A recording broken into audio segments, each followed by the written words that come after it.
सिंह के नाम से कुछ शरपसंद अनासिर ने सियासत के सत्ताधारियों के कुछ अहदेदारों के साथ मिलकर, और अफसोस के साथ ये कहना पड़ रहा है कि प्रशासन के भी कुछ लोग उनके साथ मिले और वहाँ पर तार फेंसिंग करके नाजायज कब्जे को उन्होंने जो है तो एक मुकाम देने की कोशिश की। लेकिन अल्हम्दुलिल्लाह इस पूरे मामले को एडवोकेट इम्तियाज खान और मुदस्सिर असरार सर ने बारीकी से नज़र रखी और इनकी तमाम हरकतों को प्रशासन के सामने रखा, जिसके नतीजे में महानगर पालिका के आयुक्त उनकी यहाँ से बदली हो गई। लेकिन आज भी वो कब्जा उसी तरह बरकरार है। ये मामला सिर्फ गुलशनबाग तक महदूद है ऐसा नहीं है। इनके इरादे, शरपसंदों के इरादे जुमा मस्जिद, बारादरी, न जाने और क्या क्या मंसूबे बनाए हैं। लेकिन इनके मंसूबों को कुचलने के लिए अल्लाह तबारक व तआला ने हमेशा की तरह इस बार भी आप तमाम नौजवानों को मुत्तहिद किया। जहाँ तक मेरी आवाज़ जा रही है, मैं उन तमाम से गुजारिश करता हूँ कि उस दिन का एक दिन था जहाँ पर रोकने वाले दो शेर थे और उनको टारगेट करने के लिए मिनटों में हजारों लोग जमा हो गए थे। दूर दूर नहीं खड़े हुए थे, तमाशा नहीं देख रहे थे। मिनट के अंदर कम से कम 500 से 1000 लोग जमा हो गए थे। और आज आप खुद इसलिए आए हुए हैं कि एहतजाज का हिस्सा बने, तो मेहरबानी करके दूर मत खड़े रहो मेरे भाई, करीब आ जाओ। वो लोग करीब आ सकते हैं, आप नहीं करीब आ रहे, ये बड़ी दुख की बात है, तकलीफ की बात है। अदबल गुजारिश है, आपके आगे आने को अल्लाह कबूल फरमाए। आ जाओ मेरे भाई, आप जितना करीब आएंगे उतना इत्तेहाद नजर आएगा। आपका करीब आना हमारे मुत्तहिद होने की निशानी है। आप तमाम भाइयों से मैं और एक अपील करता हूं, अगर किसी जुल्म के खिलाफ जितनी देर से उठोगे उतनी ज्यादा कुर्बानी देना पड़ेगी। आज तार फेंसिंग हो गई, कल इमारत बनेगी, न जाने क्या क्या कुटाने होंगे। अतराफ में पूरी मुस्लिम बस्ती है और बहाना मिलेगा और एक बहुत बड़े फसाद की जड़ बन जाएगा। इसको यहीं पे रोकना होगा। और कोई हम गैर कानूनी काम करने नहीं बुला रहे। ये संविधान ने दिया हुआ अधिकार है कि हम आंदोलन के जरिए से अपनी बात को पेश कर सकते, अपने हुकूक की मांग कर सकते, सरकार का इंटेंशन हमारी तरफ कर सकते। तो मेरे भाइयों, हम ये हमारे हक का इस्तेमाल नहीं करेंगे तो आगे की कौम शायद ही गूंगी बहरी रहे, देखते हुए भी गूंगी बहरी रहेगी। इसलिए मेरे भाइयों, जो अधिकार कानून ने, संविधान ने हमें दिए हैं, उसका इस्तेमाल कीजिए। आप तमाम का मैं तहे दिल से शुक्रिया अदा करता हूँ। संकेत दे रहे हैं कि अल्लाह ही रहम करे। माफ लिंचिंग के नाम से मारा जा रहा, तरह तरह की घटनाएं रोज सुनने में आ रही, और हम जो है ये भी हक इस्तेमाल नहीं करेंगे तो शायद आइंदा फिर क्या हाल होगा इसका अंदाजा भी नहीं लगाया जा सकता। अल्हम्दुलिल्लाह सकल मुस्लिम समाज, इसके अंदर बहुत सारे होनहार लोग हैं।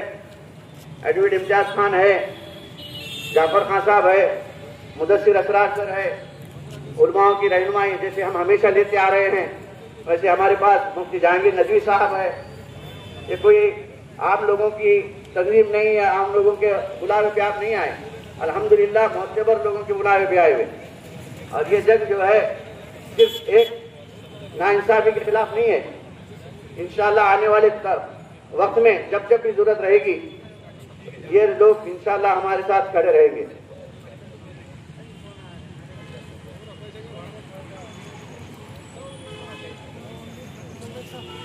इतना कहकर मैं एडवोकेट अफजल बेग साहब से गुजारिश करता हूं कि वो स्टेज पर आए।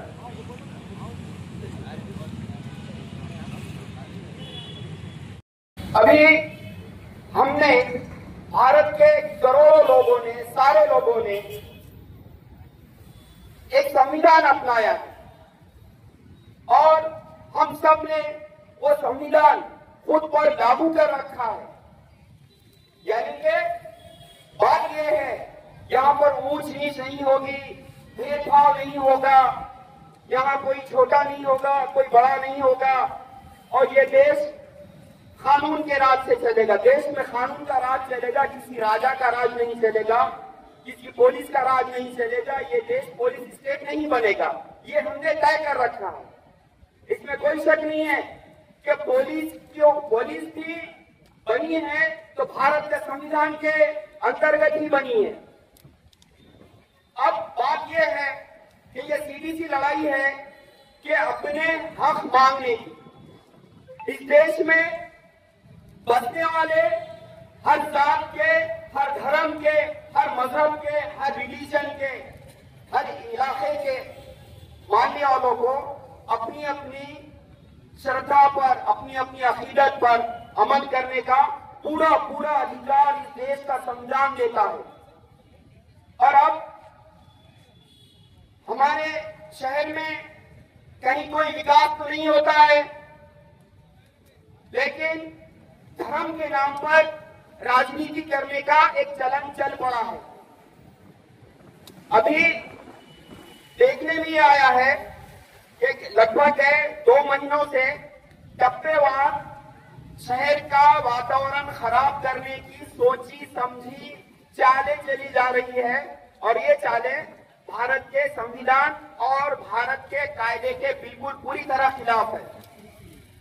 अब गुलशनाबाग का जो मामला है, मैं सबसे पहले ये बात बताता चलूं, इस देश की शान यही है कि इस देश में अजानों की आवाजें चलती रहेगी, इस देश में नमो वंदना पूजा ये चलता रहेगा, इस देश में क्रिश्चियंस अपनी इबादत करेंगे, इस देश में सिख अपनी इबादत करेंगे अपने तरीके से, इस देश के हिंदू भाई अपने अपने तरीके से इबादत करते रहेंगे और ऑब्वियसली बेशक मुसलमान भी जो तरीका इस्लाम ने बताया है उसके मुताबिक इबादत करते रहेंगे।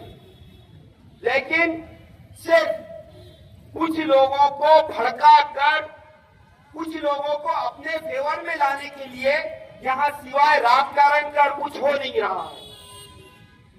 देखिए, ये गुलशनाबाग का जो मामला है, इससे पहले ये मामले को पूरी तरह कोर्ट में हमारे इम्तियाज भाई, परभनी वाले इम्तियाज भाई, एडवोकेट इम्तियाज भाई, एडवोकेट तौफीक हाशमी और असरार भाई और आतराफ इकनाफ के लोग इस मामले को पूरी ताकत से कोर्ट में रखने की पूरी कोशिश कर रहे हैं। लेकिन सवाल ये पैदा होता है कि एडमिनिस्ट्रेशन का काम क्या है। देखिए, एडमिनिस्ट्रेशन का काम ये है, देश में जो कानून है, जो प्रोसीजर है, उसको पूरी तरह जैसे के वैसे लागू करके आगे बढ़ना चाहिए। अभी मैं एक बात बताता हूं कि जो लोग सिर्फ जातिवाद करके आगे बढ़ना चाहते हैं, उन्होंने एक बात ध्यान में रख लेना चाहिए कि उनके इन हरकतों की वजह से ही वो चुनाव हारे हैं। परभनी के आमदारी की बात कर रहा हूं। देखिए, वो होता कैसे है, जिस भी देश में चुनाव होते हैं और वहां पर जो रिलीजियस माइनॉरिटी, धार्मिक अल्पसंख्यक जो भी होते हैं, उसकी एक मिसाल आप ले सकते हैं बांग्लादेश। बांग्लादेश में एक बीएनपी नाम की पार्टी है, बांग्लादेश नेशनलिस्ट पार्टी।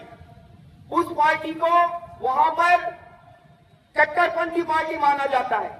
वो पार्टी एक ही काम करती है, बांग्लादेश में बसने वाले आबाद हिंदुओं को गालियां गलौज करना, बात पे वहां के हिंदू भाइयों पे जुल्म करना, ये काम है उस कट्टरपंथी पार्टी बीएनपी बांग्लादेश की पार्टी का।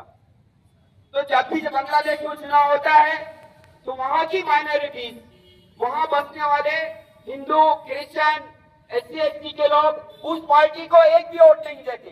दुनिया में माइनॉरिटीज उस पार्टी को कभी वोट नहीं डालती जो कट्टरपंथी पार्टी है और जो माइनॉरिटी धार्मिक अल्पसंख्यकों को तकलीफ तकलीफ देने का काम करती है। अब यहाँ पर क्या हो गया है कि एक आदमी हर बार कुछ ना कुछ करके मुद्दे को उछालता है। मैं आपको पूरे भरोसे के साथ कह रहा हूं, जब भी जो भी पॉलिटिशियन धर्म के बचाने की बात करता है, इससे बड़ा धोखा, इससे बड़ा झूठ और इससे बड़ा पाखंड कुछ होता ही नहीं है।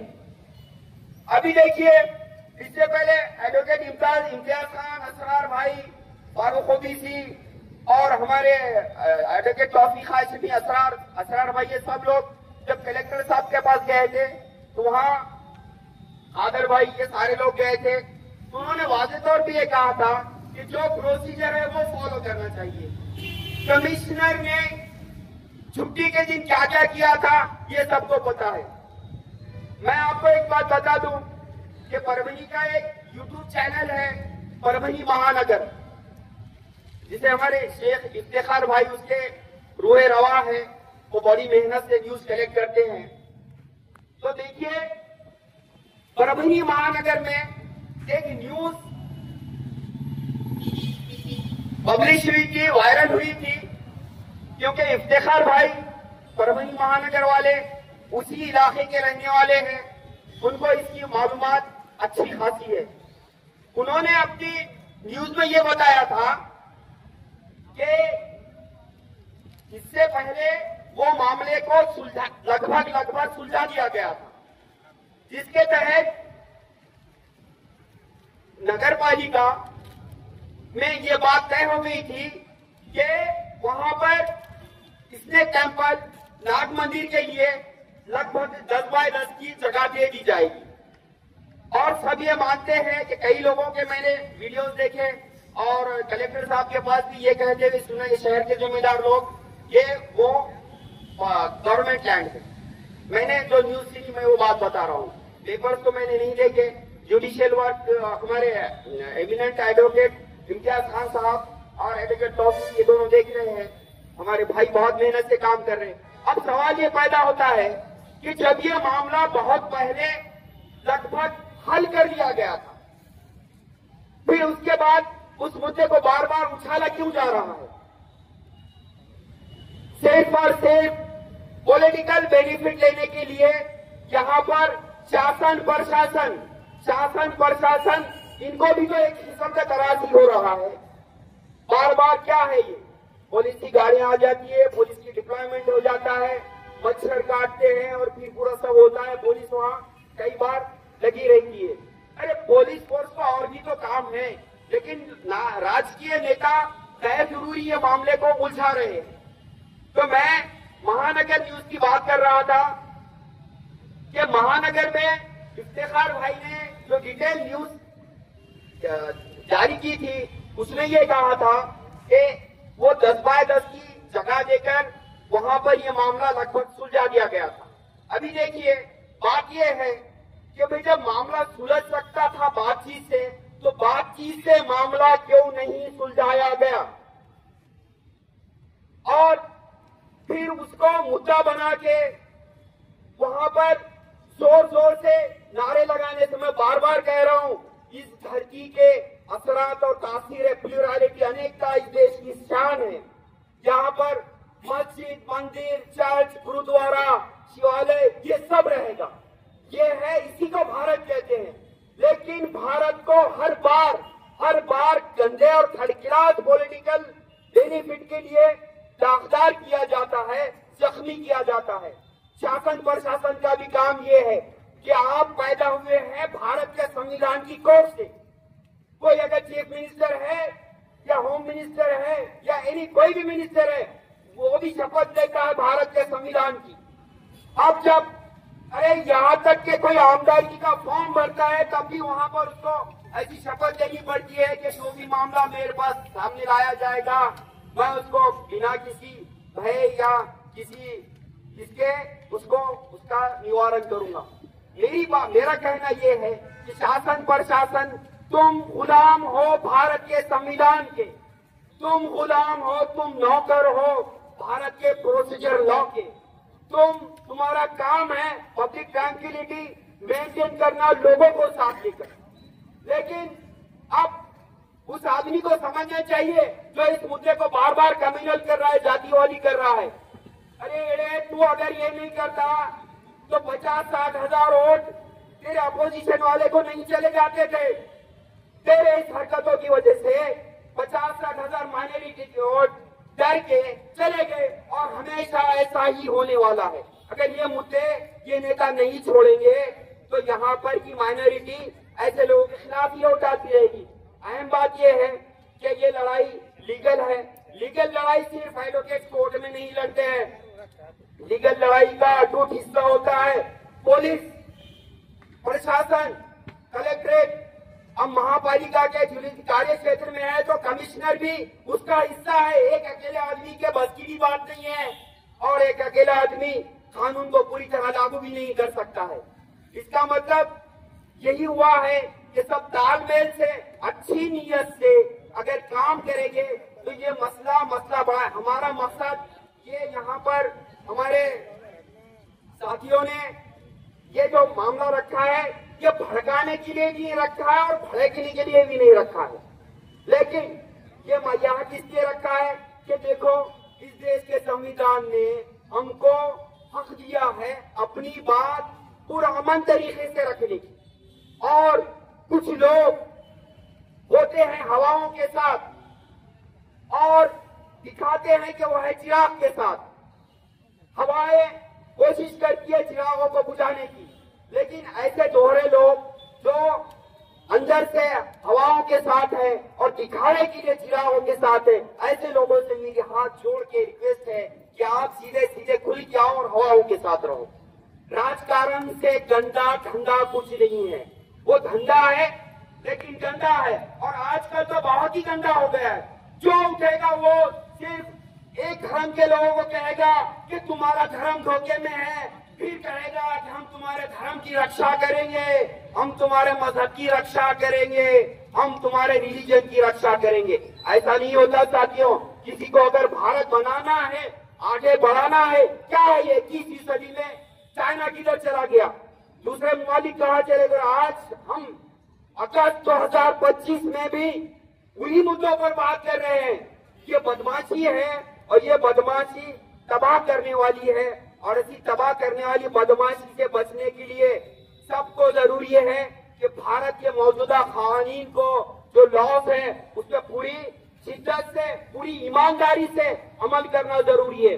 भारत के संविधान के बाप डॉक्टर बाबा साहब भीमराव अम्बेडकर ने संविधान पेश करते वक्त यही तो कहा था ना कि संविधान तो बहुत अच्छा है, लेकिन इस संविधान के अच्छे असरात उस दिन आएंगे, उस वक्त आएंगे जब संविधान लागू करने वाली एजेंसियों की, गवर्नमेंट की नीयत अच्छी रहेगी। तो मेरे भाइयों देखो, संविधान है इसलिए हम हैं। मैं दुनियावी मामले पे बात कर रहा हूँ। तो संविधान को लागू करने का काम कमिश्नर का भी है, कलेक्ट्रेट का भी है, पुलिस का भी है और पब्लिक का भी है, भड़कने की और भड़काने की। और देखो हर जगह जो होता है ना व्हाट्सएप यूनिवर्सिटी, वो हर तरफ है। मजहब वालों के पास है, धर्म वालों के पास है, रिलीजन वालों के पास है। हम उसी दिन किसी नतीजे पर पहुंचेंगे। अगर किसी के समाज में कोई बुराई है तो उसके समाज में उन लोगों ने अपने समाज में की बुराइयों को भी खुले तौर पर कहना चाहिए। देखो ये भड़काने के लिए नहीं रखा है। इस प्रोग्राम का आयोजन सिर्फ और सिर्फ नेक नीयत से इसलिए रखा है कि शासन प्रशासन कानून को ईमानदारी से लागू करो और जो मामला सुलझ सकता है उसको सुलझाओ और दोनों तरफ के लोगों को तैयार करो। और कुछ जिम्मेदार लोगों ने बातचीत से ये मसला हल करने की पूरी कोशिश करनी चाहिए। भले ही जुडिशियल बैटल तो लड़ती रहेगी, इम्तियाज खान साहब वो कर रहे हैं। मेरा कहना ये है कि कानून को पूरी ईमानदारी नेक नियत से लागू करने का काम सारे एजेंसीज का है और सबने करना चाहिए। और यही किया जाएगा तभी अमन, परमानेंट पीस स्टैब्लिश होगा। और अमन कायम करने वाले बंदे अल्लाह के अच्छे बंदों में गिने जाते हैं और सिर्फ बहकाने, भड़काने, भांडोल करने वाले लोगों को कुछ मिलने वाला नहीं। जो लोग भड़काएंगे वो मुंह की खाए। जो लोग मेहनत कर रहे हैं सच्चे दिल से, अल्लाह उनकी उनकी मेहनतों को नाकाम नहीं करेगा। और मेरी पूरे सारे जनसी से हाथ जोड़ के गुजारिश है कि आप भारत के कानून को परवली में भी पूरा का पूरा नेक नियत से लागू करो। इसके उसके कहने पर मत जाओ। सत्ताओं का क्या है, सत्ताएं तो बदलती रहती है। अरे कौन राज सिकंदर नहीं रहा, कोई 50 साल जिसने हुकूमत करा वो भी नहीं रहा। तो देखो कोई रहने वाला नहीं है, एक दिन तो सबको जाना ही है। लेकिन फसाद बर्पा मत करो यार। प्यार मोहब्बत का देश है, ये शहर भी प्यार मोहब्बत का है। प्यार मोहब्बत माया मोहब्बत से आगे बढ़ा जा सकता है।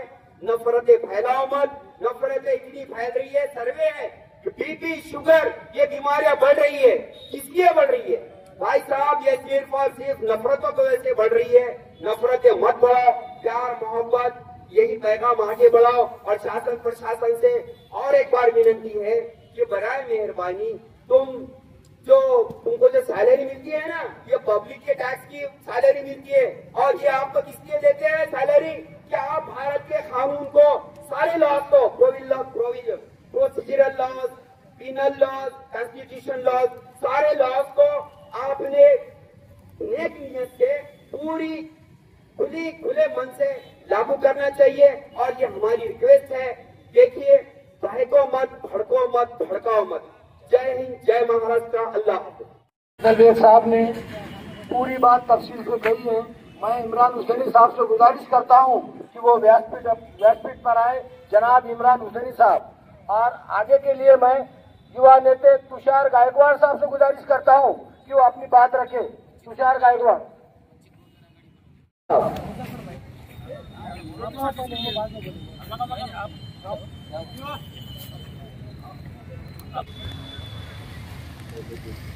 मंदिराचे काही त्या ठिकाणी अवशेष ठेवले होते। त्या अवशेषच्या नावाखाली त्या ठिकाणी ती जमीन बळकवण्यासाठी काही या परभणी जिल्ह्यातले काही प्रस्थापित लोक या परभणी जिल्ह्यातल्या पोलीस प्रशासनाला, त्याचबरोबर या परभणी जिल्ह्यातल्या मनपा आयुक्तांना, त्याचबरोबर या परभणी जिल्ह्यातल्या जिल्हाधिकाऱ्यांना हाताशी धरून त्या ठिकाणी गुलशना बाग या ठिकाणी तार फिनिशिंगचं काम या ठिकाणी केलेलं आहे। आज या ठिकाणी मुस्लिम समाजाला वाटत आहे की आज या ठिकाणी मुस्लिम समाजावरती अन्याय झाला। आज या परभणीमध्ये ज्या मुस्लिम समाजाच्या वतीनं या आंदोलनाची या ठिकाणी सुरुवात केली, या ठिकाणी सकल मुस्लिम समाजाच्या संघटनेचे सर्व पदाधिकारी, त्याचबरोबर या कार्यक्रमाला घडवून आणणारे आमचे इम्तियाज खान साहेब, मी यांचे या ठिकाणी धन्यवाद देतो की परभणी जिल्ह्यातल्या मुस्लिम समाजावरती अन्याय अत्याचाराचे प्रकरण आज या जिल्ह्यामध्ये सुरू आहे। परंतु मुस्लिम समाज अन्यायाच्या विरोधामध्ये बंड करायला तयार नाही। आज या ठिकाणच्या मुस्लिम समाजाला न्याय देण्यासाठी या परभणी जिल्ह्यातल्या संपूर्ण तालुक्यामधून या परभणी जिल्ह्यातल्या मुस्लिम समाजाला न्याय मिळावा यासाठी या जिल्ह्यामध्ये अनेक ठिकाणचे नेते मंडळी आज या व्यासपीठावर आलेले आहेत। मी त्यांचे देखील या ठिकाणी धन्यवाद व्यक्त करतो।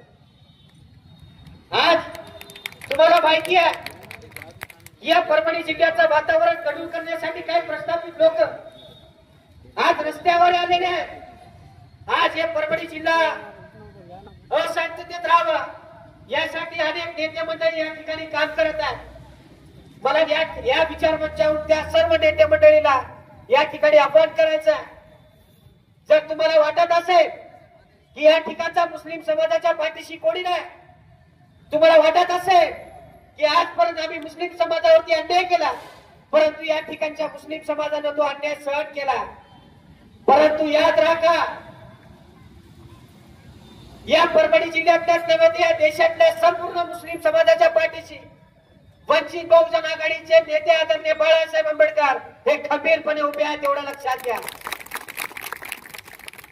मित्रांनो, असे प्रकार का घडतात? आज आपण या परभणी जिल्ह्यामध्ये 2-3 प्रकरण पाहिले। आज या ठिकाणी विधानसभा झाले, या ठिकाणी लोकसभा झाली, या ठिकाणच्या प्रत्येक मुस्लिम समाजातल्या घरातलं मतदान या ठिकाणच्या प्रस्थापित लोकांना या ठिकाणी देण्याचं काम मुस्लिम समाजाने केलं।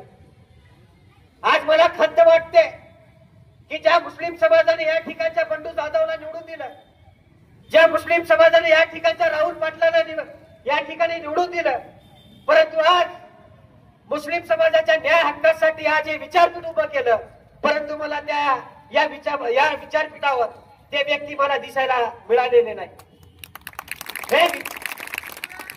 ही गोष्ट या ठिकाणच्या मुस्लिम समाजाने लक्षात घेतली पाहिजे. आपल्या मताचा, केवळ मताचा त्यांच्या कामापुरता वापर करून घेऊन केवळ सत्तेचा उपभोग घेण्यासाठी या ठिकाणच्या प्रस्थापित लोकांना फक्त मुस्लिम समाजाचं मतदान लागतं. परंतु ज्या ज्या वेळेस मुस्लिम समाजावरती अन्याय अत्याचार होतात त्यावेळेस कुठलाच पक्ष रस्त्यावर उतरायला तयार नाही, कारण त्यांना वाटते आमच्या हिंदू समाजातली बांधव आम्हाला मतदान करतील का. मित्रांनो, मुस्लिम समाजाने देखील ठरवलं पाहिजे, जो आपल्या न्यायासाठी, जो आपल्या हक्कासाठी या ठिकाणी रस्त्यावर उतरेल त्या नेत्याच्या पाठीशी आपण मुस्लिम समाजानं एक मोठी वचनमूठ करून त्या नेत्याच्या पाठीशी उभं राहण्याचं काम आपण या ठिकाणी केलं पाहिजे. आज आपण अनेक ठिकाणी भाषणं ऐकतोय. मला सांगताना दुःख होतो की आपल्या परभणी जिल्ह्यामध्ये जिंतूर तालुका आहे आणि त्या जिंतूर तालुक्यामध्ये एका गावावरती, एका टेकडीवरती एक दर्गा आहे आणि ती दर्गा पाडण्याचा प्रयत्न काही या ठिकाणचे मनवादी लोक करत होते. माझ्यापर्यंत ज्या वेळेस ते मेसेज आला, माझ्याकडं आमच्या वंचित बहुजन आघाडीचे मुझफ्फरभाई शेख युसुफ करीम यांचा ज्या वेळेस मला फोन आला की भाऊ, जिंतूर तालुक्यामध्ये एक मजार, एक दर्गा आहे आणि ती दर्गेला एका तहसीलदारनी तोंडी नोटीस दिली की ही दर्गा आता तुम्ही पाडून टाका, ही बेकायदेशीर आहे.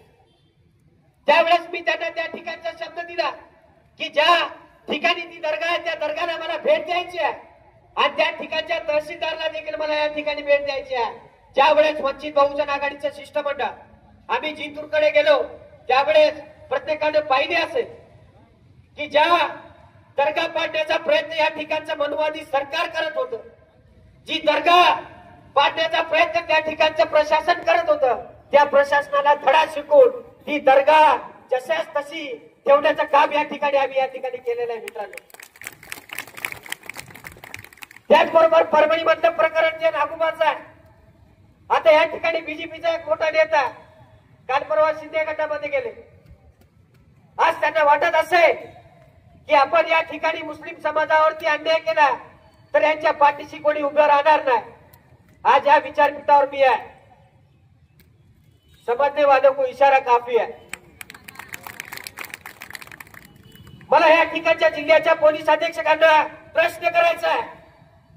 ज्या ठिकाणी नागोबाचं मंदिर होतं, आमचं कुठल्या देवस्थानाला विरोध नाही. नागोबाचं मंदिर जेवढं त्यांचं आहे तेवढंच आमचं आहे. कारण इतिहासाचे पानं चाळा, ज्यांना वाचता येत नाही युट्यूबवर सर्च करा. आम्ही नागवंशीय म्हणून डॉक्टर बाबासाहेब आंबेडकरांनी नागपूरच्या दीक्षाभूमीवरती आम्हाला धर्मांतराची घोषणा केली आणि त्या ठिकाणी धर्मांतर केलं. त्या मंदिरावरती पहिला अधिकार आमचा आहे. आम्ही मूळ नागवंशीय म्हणून जातीच्या नावाखाली या ठिकाणच्या परभणी जिल्ह्यातलं वातावरण गढूळ करण्याचं काम या ठिकाणच्या मनवादी लोकांनी केलं नाही पाहिजे. मला या ठिकाणच्या जिल्हा प्रशासनाला विनंती करायची आहे की या ठिकाणच्या पोलीस अधीक्षकांनी ज्या पद्धतीचं पोलीस प्रोटेक्शन देऊन त्या ठिकाणचं दार कुंपण करून घेतलं, त्या धर्तीवरती आज या ठिकाणी वंचित बहुजन आघाडीकडून आव्हान करतोय. ज्या ठिकाणी या परभणीच्या सरसंघाचा अध्यक्ष त्या ठिकाणी नागोबाच्या मंदिराचं पूजन करायचं आहे. आज या देशामध्ये माहिती आहे की आरएसएसचं रजिस्ट्रेशन नाही, तरी देखील आरएसएसची संघटना या देशामध्ये काम करते. परंतु त्या आरएसएस वरती या ठिकाणच्या प्रशासन कारवाई करायला तयार नाही. या प्रकरणामध्ये काही दिवसापूर्वी मी इम्तियाज खान साहेब आणि या जिल्ह्याच्या शिष्टमंडळासोबत जिल्हाधिकारी साहेबांची भेट घेतली. त्यानंतर मी एक बाईट दिली होती की मुस्लिम समाजाचे आभार मानले पाहिजे की परभणी जिल्ह्यातलं वातावरण या मुस्लिम समाजावरती एवढे अन्याय सुरू आहे तरी देखील शांत आहे. कारण हा मुस्लिम समाज संविधान प्रेमी आहे आणि संविधान प्रेमी आहे म्हणून आज परभणी जिल्ह्याचं वातावरण शांत आहे। या ठिकाणच्या जिल्हा अधीक्षकाने माझ्या पुणेच्या पोलीस निरीक्षकांना फोन केला होता की तुषार गायकवाड कोण आहे त्यांना घेऊन। आता पोलीस निरीक्षकांना माहिती होतं तुषार गायकवाड कोण आहे। माझी का मीटिंग एसपी कार्यालयामध्ये झालेली नाही। आज एसपी कार्यालयाच्या बाहेर मी या ठिकाणी पोलीस अधीक्षक साहेबांना विनंती करतो, भारतीय संविधानाने सर्वांना स्वतंत्र बोलण्याचा अधिकार दिलाय, भारतीय संविधानाने सर्वांना स्वतंत्र राहण्याचा अधिकार दिलाय आणि भारतीय संविधानाने ज्या ज्या ठिकाणी अन्याय होतो, ज्या ज्या ठिकाणी अन्याय अत्याचार होतात त्या ठिकाणी त्यांच्या विरोधामध्ये बंड करण्याचा अधिकार देखील भारतीय संविधानाने दिलेला आहे। एवढं लक्षात तुम्ही घेतलं पाहिजे। ज्या जागेचा वाद या ठिकाणी न्यायामध्ये आहे, जो प्रकरण न्याय प्रविष्ट आहे, या ठिकाणच्या पोलीस अधीक्षकांना देखील माहिती आहे, या ठिकाणच्या जिल्हा अधिकाऱ्यांना माहिती आहे, या ठिकाणच्या मनपा आयुक्त जे पळून गेले धैर्यशील जाधव त्यांना देखील माहिती आहे। तरी देखील या ठिकाणच्या पोलीस प्रशासनाने या परभणी जिल्ह्याचं वातावरण गढूळ करण्यासाठी काही मनुवादी लोकांना संरक्षण देऊन त्या ठिकाणचं तार फिनिशिंग करून घेतलेला आहे। मी आज वंचित बहुजन आघाडीकडून आव्हान करतोय, येत्या 17 ऑक्टोबरला मराठवाडा मुक्ती संग्राम दिवस आहे। येत्या 17 ऑक्टोबरला मराठवाडा मुक्ती संग्राम दिवस आहे। आम्हाला देखील त्या तार फिनिशिंग पासून मुक्त आपण करावं एवढी विनंती या ठिकाणी मी आपल्याला या ठिकाणी करतोय। जर येत्या 17 तारखेपर्यंत जर या ठिकाणच्या पोलीस प्रशासनाने ते तार फिनिशिंग काढलं नाही तर वंचित बहुजन आघाडीकडे तार, खोरे, कुऱ्हाडी ह्या सगळ्या गोष्टी आहेत। परंतु आम्हाला या ठिकाणच्या जिल्ह्यातलं कायदा सुव्यवस्था बिघडवायचं नाही। आम्हाला या परभणी जिल्ह्यातल्या हिंदू असतील मुस्लिम समाजाला खुशाल राहू द्यायचं आहे। म्हणून मी या ठिकाणी आवाहन करतोय, ज्या धर्तीवरती पोलीस प्रशासनाने या ठिकाणच्या प्रस्थापित लोकांना संरक्षण देऊन तार फिनिशिंग करण्याचं काम केलं, त्या धर्तीवरती आम्हाला देखील आपण या ठिकाणी संरक्षण दिलं पाहिजे आणि ते तार फिनिशिंग एकदा 17 सप्टेंबरच्या अगोदर आपण या ठिकाणी काढायला एवढी अपेक्षा मी या ठिकाणी बाळगतो। आम्हाला आपल्या सर्वांना सांगायला दुःख होतं की मुस्लिम समाजाचं संघटन का उभं राहत नाहीये। आज आपल्या मुस्लिम समाजाचे अनेक नेते इतर पक्षात काम करतात। मला त्या काँग्रेस मधल्या मुस्लिम समाजाला विचारायचं, मला त्या राष्ट्रवादी मधल्या मुस्लिम समाजाला विचारायचं, मला त्या शिंदे गटाच्या शिवसेनेमध्ये असलेल्या मुस्लिम समाजाला विचारायचं आहे का हे मुस्लिम समाज तुमचा नाहीये का? मग तुम्हाला या मुस्लिम समाजाला न्याय द्यायचा नाही का? म्हणून आज मित्रांनो लक्षात घ्या, यांना केवळ तुमचे मत पाहिजे, यांच्या नेत्याला केवळ तुमचे मत पाहिजे, परंतु तुमच्या हक्क अधिकारासाठी रस्त्यावर उतरायला तयार नाही। म्हणून मुस्लिम समाजानं एक वचनमूठ तयार केली पाहिजे आणि जो नेता आपल्यासाठी झगडतोय, जो नेता आपल्या न्यायासाठी झगडतोय, त्या नेत्याच्या पाठीशी आज या ठिकाणच्या मुस्लिम समाजाने कमी उभं राहिलं पाहिजे। धमकीचे फोन मला देखील येतात, परंतु तुषार गायकवाड कुणाच्या बापाला घाबरत नाही, कारण माझा बाप आदरणीय बाळासाहेब आंबेडकर मुंबईमध्ये बसलेले आहे। माझ्या चळवळीत येताना माझ्या परिवाराला मी एक शब्द दिला होता की तुम्हाला 2 लेकरं आहेत, एक लेकरू तुम्हाला चांगलं सांभाळू शकतो, परंतु एका लेकराचं जीवन या देशामधल्या या परभणी जिल्ह्यातल्या गोरगरिबांना न्याय देत असताना जर तुषार गायकवाडचं बलिदान जरी केलं तर मी खुशालपणे द्यायला तयार आहे। मी या ठिकाणच्या प्रशासनाला विनंती करतो की आम्ही ओळखत नाही कोण आनंद भरोसे, आम्ही ओळखत नाही ते कोण आरएसएसचे लोक आहेत, परंतु या ठिकाणच्या जिल्हाधिकाऱ्याला आम्ही ओळखतोय, या ठिकाणच्या पोलीस अधीक्षकांना आम्ही ओळखतोय, या ठिकाणच्या मनपा आयुक्तांना आम्ही ओळखतोय। आमचा अधिकार आहे, आम्ही तुम्हाला प्रश्न केले पाहिजे। आज या ठिकाणी कमी प्रमाणामध्ये आम्ही आहोत, परंतु येत्या काही दिवसामध्ये आम्ही एक वंचित बहुजन आघाडीकडून आव्हान करणार आहोत आणि ते आव्हान असंच आहे, या जिल्ह्यातल्या प्रशासनाला जर कायदा सुव्यवस्था अबाधित ठेवायचं असेल तर हे अन्याय अत्याचार थांबले पाहिजे. जर हे अन्याय अत्याचार थांबले नाही तर येत्या काही काळामध्ये वंचित बहुजन आघाडीकडून या जिल्हाधिकारी कार्यालयाला टाळा ठोकल्याशिवाय आम्ही शांत राहणार, एवढं लक्षात घ्या. आज मला अनेक पोलीस मित्र मला ऐकतायत, मला अनेक पोलीस मित्र या ठिकाणी ऐकताय. मला त्या पोलीस मित्रांना विनंती करायची आहे की माझा मेसेज तुमच्या साहेबांना द्या की ज्या जागेचा वाद न्याय प्रविष्ट आहे त्या जागेवरती बेकायदेशीर प्रोटेक्शन देण्याचं काम या ठिकाणच्या पोलीस प्रशासनाने कसं केलं आणि त्या ठिकाणी प्रोटेक्शन देण्याचं काम केलं असेल तर तुम्हाला कुणाचं लेटर आलं होतं आणि कुणाच्या सांगण्यावरून तुम्ही त्या ठिकाणचं प्रोटेक्शन दिलं ते पत्र तुम्ही या ठिकाणी जाहीर केलं पाहिजे. या ठिकाणच्या जिल्हाधिकारी साहेबांना या ठिकाणी विनंती करतोय, बिचारा चव्हाण साहेब नवीन आलेले आहेत, त्यांना आपलं प्रकरण माहिती नाही, परंतु या आंदोलनाच्या माध्यमातून त्यांना देखील मला एक विनंती करायची आहे. जर तुम्हाला अतिक्रमण काढायचे असतील, जर तुम्हाला वादाच्या जमिनीमध्ये वाद निर्माण करायचा असेल, जर तुम्हाला मंदिरं बांधायची असतील तर माझ्याकडे एक जागा आहे, त्या जागेवरती नागोबाचं मंदिर भव्य दिव्य आपण बांधू. या परभणी जिल्ह्यामध्ये वसमत रोडवरती एक ग्राउंड आहे, काय तुकाराम महाराज नावचं कुठलं तर गाव, संत तुकाराम कॉलेज, त्या ग्राउंड वरती मोठा मॉल होत आहे. त्या मॉलच्या बाहेर एक भव्य दिव्य असं एक नागोबाचं आपण या ठिकाणी मंदिर उभं करूया आणि त्या मंदिराला वंचित बहुजन आघाडी मागे तेवढा निधी द्यायला द्या. परंतु त्यांना त्या ठिकाणच्या जागेवरती मंदिर बांधायचं नाही, त्यांना मंदिरं बांधायचे मुस्लिम एरियामध्ये, त्यांना मंदिरं बांधायचे ज्या ठिकाणी कायदा सुव्यवस्था बिघडू शकते त्या ठिकाणी त्यांना मंदिरं बांधायचे.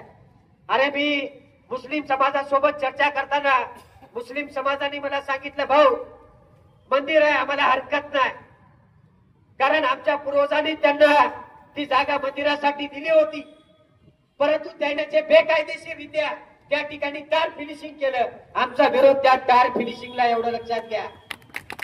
म्हणून जिल्हा प्रशासनाचे कान भडकवण्याचं काम या ठिकाणचे मनुवादी लोक करत आहेत. म्हणून या ठिकाणच्या पोलीस अधीक्षक साहेबांना, या ठिकाणच्या पोलीस डिपार्टमेंटच्या सर्व कर्मचाऱ्यांना मला एक सांगायचं की मुस्लिम समाज त्या मंदिराच्या विरोधात नाहीये. आज अफवा फैलल्या जाती की मुस्लिम समाज ते मंदिर होऊ देत नाही. अरे बाबांनो, मुस्लिम समाज त्या मंदिराच्या विरोधात नाहीये. जे बेकायदेशीर जे प्रकरण न्यायालयामध्ये सुरू आहे, न्यायालयामध्ये प्रकरण सुरू असताना तुम्ही बेकायदेशीर त्यांना परवानगी दिलीत कशी? म्हणजे या ठिकाणच्या प्रशासनाला परभणी जिल्ह्यातलं वातावरण गढूळ करायचं आहे. काल परवा संविधानाची विटंबना झाली. परभणीच नाही तर विदेशामधल्या लोकांना परभणी जिल्हा कळायला लागला आणि ते प्रकरण ताजं असताना हे नागोबाचं प्रकरण पुढे आणण्याचा प्रकार काय आम्हाला लक्षात आलेला नाहीये. म्हणून या ठिकाणच्या मुस्लिम समाजाला विनंती करतो की तुम्ही घाबरून जायची गरज नाही. आदरणीय बाळासाहेब आंबेडकरांसोबत माझं बोलणं झालेलं आहे आणि हा विषय आम्ही बाळासाहेब आंबेडकरांपर्यंत पोहोचवलेला आहे आणि साहेबांचं उत्तर होतं, जो प्रकरण न्यायप्रविष्ट आहे त्या प्रकरणावर न्यायालयाच्या न्यायाधीशाचा अधिकार आहे. जो निर्णय न्यायालय देईल या ठिकाणच्या प्रशासनाला मान्य करावा लागणार आहे आणि लवकरात लवकर वंचित बहुजन आघाडीकडून या ठिकाणच्या पोलीस प्रशासनाला देखील माझा हा मेसेज आहे. या ठिकाणच्या मनपा आयुक्तांना माझा हा मेसेज आहे. या ठिकाणच्या जिल्हाधिकाऱ्यांना माझा हा मेसेज आहे की येत्या काही दिवसामध्ये परभणी जिल्ह्याचं जिल्हा सत्र न्यायालय या न्यायालयाच्या निबंधकांना या ठिकाणी वंचित बहुजन आघाडी एक लेटर लिहिणार आहे. हा प्रकरण न्यायप्रविष्ट असताना या ठिकाणच्या पोलीस प्रशासनाला, या ठिकाणच्या जिल्हा प्रशासनाला या ठिकाणी न्यायालयाने परवानगी दिली होती का ते तार फिनिशिंग करण्यासाठी? जर कोर्टाचं उत्तर जर या ठिकाणी नाही आलं तर त्या ठिकाणी जे उपस्थित होते मग तो नेते असतील किंवा अधिकारी असते, त्या सर्वांवरती 353 प्रमाणे गुन्हा दाखल झाला पाहिजे, हे या ठिकाणी वंचित बहुजन आघाडी मागणी करणार आहे। आज बऱ्याच दिवसापासून हे प्रकरण सुरू आहे। अनेक लोक माझ्या पूर्णेमध्ये मला भेटायला आले, अनेक प्रशासनातल्या अधिकाऱ्यांनी मी इथं येऊ नये म्हणून प्रयत्न केले, परंतु त्या अधिकाऱ्याला माहिती आहे तुषार गायकवाड हे कोणाच्याच बापाला घाबरत नाही। पूर्णा तालुक्यातून येऊन या शहराचं नेतृत्व करतोय, जिल्ह्याचं नेतृत्व करतोय। मी ज्यावेळेस आंबेडकरी चळवळीमध्ये आलो त्यावेळेस घरावरती तुळशीपत्र ठेवलेलं आहे आणि ते तुळशीपत्र ठेवून या सामाजिक चळवळीमध्ये काम करतोय। म्हणून मी कुणाच्याच धमकीला घाबरणार नाही, मी कुणाच्या धमकीला घाबरत बी नाही। या ठिकाणच्या अनेक या ठिकाणचा ज्या शिंदे गटाचा जो व्यक्ती आहे त्यांना मी माझा विरोधक समजत नाही, कारण विरोधक ज्याला समजलं पाहिजे जो आपल्या टक्करचा आहे, परंतु तो व्यक्ती आता मला वाटत नाही की आपल्या टक्करचा असेल। कारण मी या ठिकाणी मुस्लिम समाजाला आव्हान करतोय, हा प्रकरण केवळ परभणी पुरता मर्यादित नाहीये। आज या ठिकाणी गौवंश हत्याबंदी कायदा लागू केलाय। आज अनेक ठिकाणी मुस्लिम समाजावरती गुन्हे दाखल करण्याचा प्रकार या ठिकाणी सुरू आहे। काही दिवसापूर्वी या ठिकाणी कुरेशी बांधवाचं उपोषण झालं, आंदोलन झालं। आज या ठिकाणी या मनुवादी सरकारनं एक आपल्या पाठीवर मारण्याचं काम केलेलं आहे, त्याचबरोबर मुस्लिम समाजाच्या पोटावर देखील मारण्याचं या ठिकाणी काम केलेलं आहे। मग या ठिकाणी मुस्लिम समाजाने या मनुवादी सरकारच्या विरोधामध्ये येत्या महापालिका इलेक्शन मध्ये या ठिकाणच्या मुस्लिम समाजाने येत्या जिल्हा परिषदच्या निवडणुकीमध्ये, या मुस्लिम समाजाने येत्या नगरपालिकेच्या निवडणुकीमध्ये या मनुवादी सरकारला मताच्या पेटीमधून धडा शिकवल्याशिवाय मुस्लिम समाजानं शांत राहायचं नाही। कारण जोपर्यंत तुम्ही अन्यायाच्या विरोधामध्ये बंड करणार नाही तोपर्यंत तुमची या ठिकाणी कोणीच दखल घेणार नाही। हे प्रशासन आपल्या बाजूने नाहीये, या ठिकाणचं कुठलं डिपार्टमेंट या ठिकाणी मुस्लिम समाजाच्या बाजूने नाहीये। त्यामुळं आपल्या सर्वांना एकजुटीनं एकत्र येऊन या सर्व ताकदीच्या पाठीशी उभं राहावं लागणार आहे आणि यांच्या आव्हानाला उत्तर देण्यासाठी वेळोवेळी ज्याच्या वेळेस या ठिकाणी आंदोलनं होतील त्या सर्व आंदोलनामध्ये या ठिकाणी मुस्लिम समाजाने मोठ्या ताकदीने या ठिकाणी उभं राहिलं पाहिजे। जाता जाता परत एक आव्हान मी या ठिकाणी करतोय, या जिल्हा प्रशासनाला माझी विनंती आहे, विनंती समजा का तुम्ही आव्हान समजा, येत्या 17 तारखेपर्यंत बेकायदेशीर केलेलं तार फिनिशिंग आपण काढलं नाही, येत्या 17 तारखेच्या नंतर वंचित बहुजन आघाडी ते तार फिनिशिंग काढण्यासाठी पुढाकार घेईल, एवढं लक्षात घ्या। यानंतर ज्या धर्तीवरती तुम्ही त्या जातीवादी लोक जे परभणी जिल्ह्याचं वातावरण गढूळ करण्यासाठी काम करत होते, ज्या धर्तीवरती त्यांना संरक्षण देण्याचं काम या ठिकाणी प्रशासनाने केलं, त्या धर्तीवरती तुम्ही आम्हाला देखील, कारण आम्ही देखील भारताचे नागरिक आहोत, आम्ही देखील संविधान प्रेमी आहोत आणि संविधानाने तेवढाच अधिकार आम्हाला देखील दिलेला आहे, त्या धर्तीवरती तुम्ही आम्हाला या ठिकाणी संरक्षण दिलं पाहिजे। जर तुम्हाला वाटत असेल की या ठिकाणचा कायदा सुव्यवस्था बिघडला नाही पाहिजे, या ठिकाणच्या न्यायालयाच्या आव्हानाला, या ठिकाणच्या न्यायालयाच्या आदेशाची पायमल्ली होऊ नये, हे जर तुम्हाला वाटत असेल तर या ठिकाणच्या प्रशासनाने पुढाकार घेऊन ते तार फिनिशिंग आपण काढावं, अन्यथा आम्ही सक्षम आहोत, आम्हाला कायदा सुव्यवस्था कायदा हातात घ्यायला आपण मंजूर करू नये, एवढीच विनंती मी या ठिकाणी करतो। मला आपण सर्वांनी शांतपणे ऐकून घेतलं त्याबद्दल मी सर्वांचे या ठिकाणी धन्यवाद देतो। आपण 1-2-3 घोषणामध्ये माझं भाषण या ठिकाणी मी संपवणार। छत्रपती शिवाजी महाराज की, डॉक्टर बाबासाहेब आंबेडकरांचा, डॉक्टर बाबासाहेब आंबेडकरांचा नारे तकबीर, नारे तकबीर। खुदा हाफिज। जैसा कि ये धरने आंदोलन का इनेकाद किया गया है, सबसे पहले मैं बात क्लियर कर दूं कि ये धरने आंदोलन किसी के क्या बोलेंगे, मजहब के खिलाफ, धर्म के खिलाफ बिल्कुल भी नहीं है। हमारा धरने आंदोलन गुलशना बाग में जो ओपन स्पेस है उस पे नाजायज जो कब्जा किया गया है और वो कब्जा होने की वजह से वहाँ के बच्चों को खेलने में बहुत सारे मसाइल का सामना करना पड़ रहा है, इसके लिए धरने आंदोलन को रखा गया है।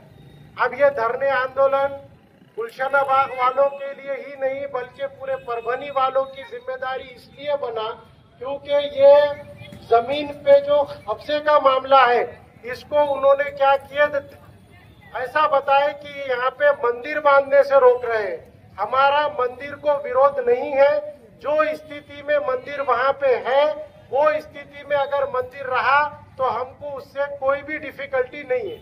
हमारा बोलना सिर्फ इतना ही है कि वो ओपन स्पेस है, खेलने का ग्राउंड है बच्चों के, उसे जल्द से जल्द वहाँ की फेंसिंग को हटाया जाए। मैं इतनी बात कहकर अपनी बात खत्म करता हूँ। सबको गए महीने में जो गुलशना बाग में तार फिनिशिंग हुई उस ताल्लुक से सुजात भाई अम्बेडकर से हमारी बात हुई।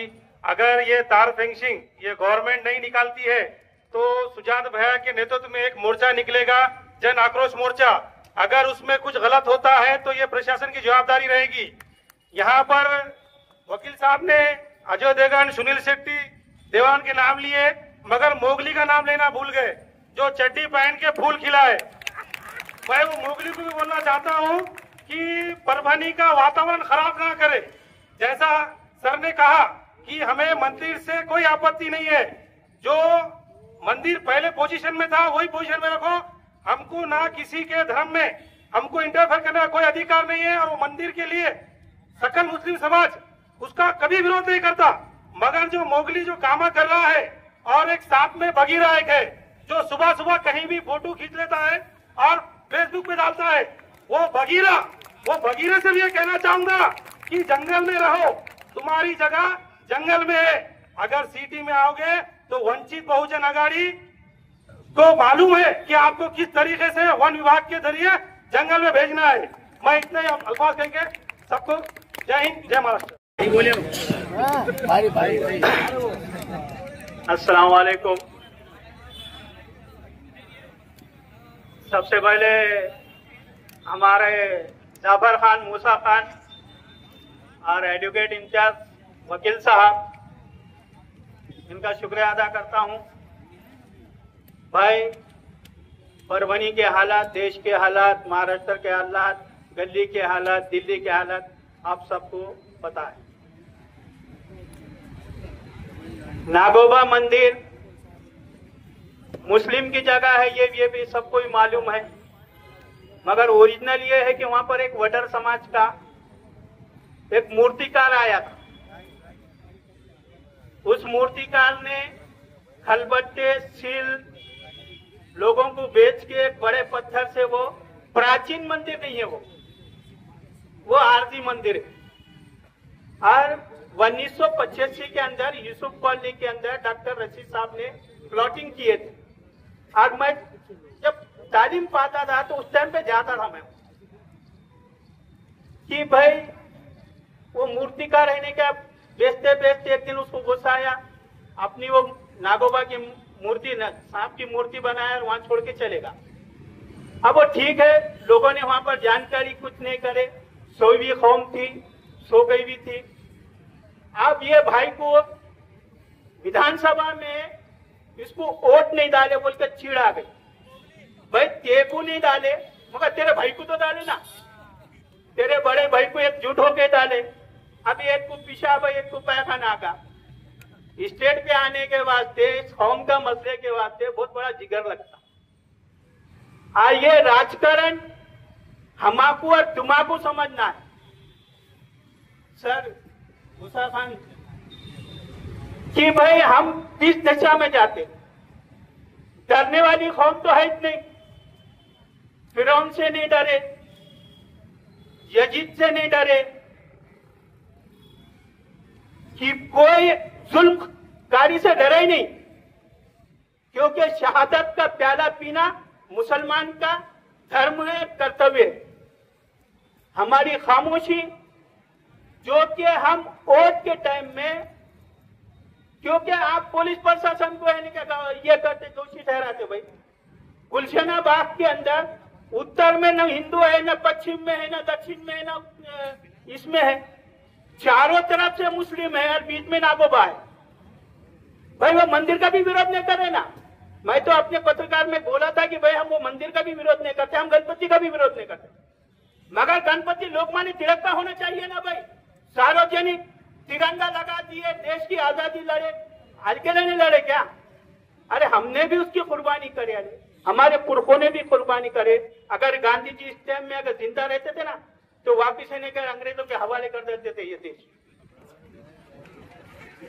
क्योंकि ये देश के अंदर ऐसे धोबी हो गए हुए, भगवा अपना धोरा, हरा अपना धोरा, सफेद अपना धोरा। अब भाई ये देश का इन्हें क्या पूरा सत्यानाश करके रखे हुए। तुम्हारी हमारी 140 करोड़ देशवासी हो गए, 35 करोड़ मुसलमान है, 35 करोड़ में से तो 15 करोड़ सोवियत रहते, 10 करोड़ को इन्हें का कुछ नहीं। भाई 5-10 करोड़ के अंदर तुम कहां तुम्हारा आमदार और खासदार बना सकते हो? भाई तुम्हारी औकात सिर्फ नगर पालिका की, नगर सेवक की है, इसके आगे की तुम्हारी कोई औकात नहीं है। विधानसभा की भी भूल जाना, माँ के पेट में का अगर बच्चा निकाल के भी वोट डाले तो तुम आमदार नहीं बन सकते, खासदार की तो बहुत दूर की बात है, बहुत दूर की है। अरे तुम 25 में नगर अध्यक्ष नहीं बने तो तुमने है नहीं क्या, तुम क्या अपने कौम को है क्या दिशा देंगे? बोलने वाले मेरे को तो मेरे अपने आप पे नहीं क्या फखर महसूस होता, क्योंकि मैं सरदेव बाबा साहब अम्बेडकर का नहीं क्या कार्यकर्ता हूं। ये जबान में ताकत जो है नहीं क्या दलित चळवळी में आज तक मेरे गुरु विजय रेव जी वाकोड़े साहब है, क्योंकि उन्होंने हमेशा मुझे ये सिखाया है कि यूसुफ कलीम कभी तू पीठ में नहीं बताना, क्योंकि हर काम में तो है अपना सीना ठोक के नहीं के सामने आना। इसलिए नहीं कि मैं नहीं कि हमारे वंचित के टीम को हमने ये बताया भी है कि भैया नागोबा का मंदिर का मसला ये है, वहाँ अवैध तरीके से है कि ये है। टाइम होते जा रहा है, कलेक्टर साहब को और इम्तियाज खान साहब का नहीं क्या वकील साहब का बहुत तहे दिल से शुक्रिया अदा करता है कि 2 महारथी यहाँ से नहीं क्या बदली अचानक हो गई है, एक महाआयोग, दूसरा कलेक्टर। मैंने देवाना ने उसका नाम रखा था, आपको मालूम है, गुप्त मीटिंग है। वकील साहब की जो स्पीच थी, महासचिव को जो महाराष्ट्र के हमने जो रोके थे उसको मैंने जो रोका था, और वकील साहब ने जब शुरू करे थे उसके कान के पर्दे से खोले कि भाई ये गलत है, इसलिए आनंद फानन नहीं गए दोनों कलेक्टर आयुक्त उड़ाए हुए हैं। अब देखते हैं आगे है होता है क्या। भाषण तो बहुत करने का था ना, वक्त बहुत करीब है, कलेक्टर साहब को मिलना है। जय हिंद, जय महाराष्ट्र, जय भीम, जय भीम, खुदा हाफिज। अस्सलाम वालेकुम तमाम मंच के और यहाँ पर जो अभी हमारे पास अध्यक्ष नियुक्त किए गए और आए हुए आप सभी नौजवानों को मेरा अस्सलाम वालेकुम। हमारा काम है सीखना और आपके सामने करना, लेकिन माइक के सामने पहली बार हम माइक दूसरों को लगाते हैं, आज माइक हमको खड़े करने के वास्ते जफर भाई ने आवाज दिए, मैं उनका शुक्रिया अदा करता हूँ। लेकिन एक बात है कि मेरी ये जिम्मेदारी है कि मैं भी गुलशन बाग का रहने वाला हूँ और आज मेरी वहाँ पर उम्र 50 साल हो चुकी है। अगर से वो मैं पुजारी को पूछना चाहता हूँ कि तेरा दादा जब आता था तो तू पैदा हुआ भी नहीं होगा, तो बेटे तेरा दादा आता था वहाँ, अगर से हमको हटाना ही रहता था तो पत्थर कब का हट जाता था। लेकिन ये मुसलमानों का ज़र्फ है कि इन्होंने हर सबके भावनाओं को समझ सकते, और तू जो मामूली बात को लेकर जो इतनी बड़ी हमला बना रहा है और माहौल खराब कर रहा है, ये हिंदुस्तान का पूरा माहौल खराब हुई बात कर रहा है तू परवनी से। और जो आनंद भरोसे साहब है, ये जो कहते हैं कि भाई खाली, तो मैं ये बात बताऊंगा आनंद भरोसे साहब को ये स्टेज से मन से कि भाई आप जिस वक्त कमल के फूल से खड़े थे तो आपको 4800 मुसलमानों ने वोट दिए हुए, ये भूलो मत। तुमने यहाँ की मस्जिद जो है, तो जब मस्जिद जो थी अपने बस्तान के पास की, उसके वास्ते आपने न्याय हक लड़े बोल के ईमानदारी से मुसलमानों ने आपको 48 वोट डाले। लेकिन आपने ऐसा बताया कि जब आप एक दूसरे की मोहब्बत और खुलूस से नजदीक आएंगे तो एक दूसरे के ख्याल समझेंगे, लेकिन तुमको ऐसा समझ में आया कि मैं शिंदेगढ़ में गया हूँ तो खाली मैं मुस्लिम वोटों पे हिंदू वोटों पे चुन के आऊंगा, और इसलिए तुमने मुसलमानों को बाहर करे, इसलिए मुसलमान तुमसे दूर हुए। ना कोई राहुल पाटिल कोई हमारा खानदान का नहीं है कि उसको वोट देने के वास्ते, या तू भी हमारे खानदान का नहीं है कि वोट देंगे। जो मुसलमानों के साथ आएगा वो मुसलमान उसको वोट देने के लिए हमेशा तैयार रहता।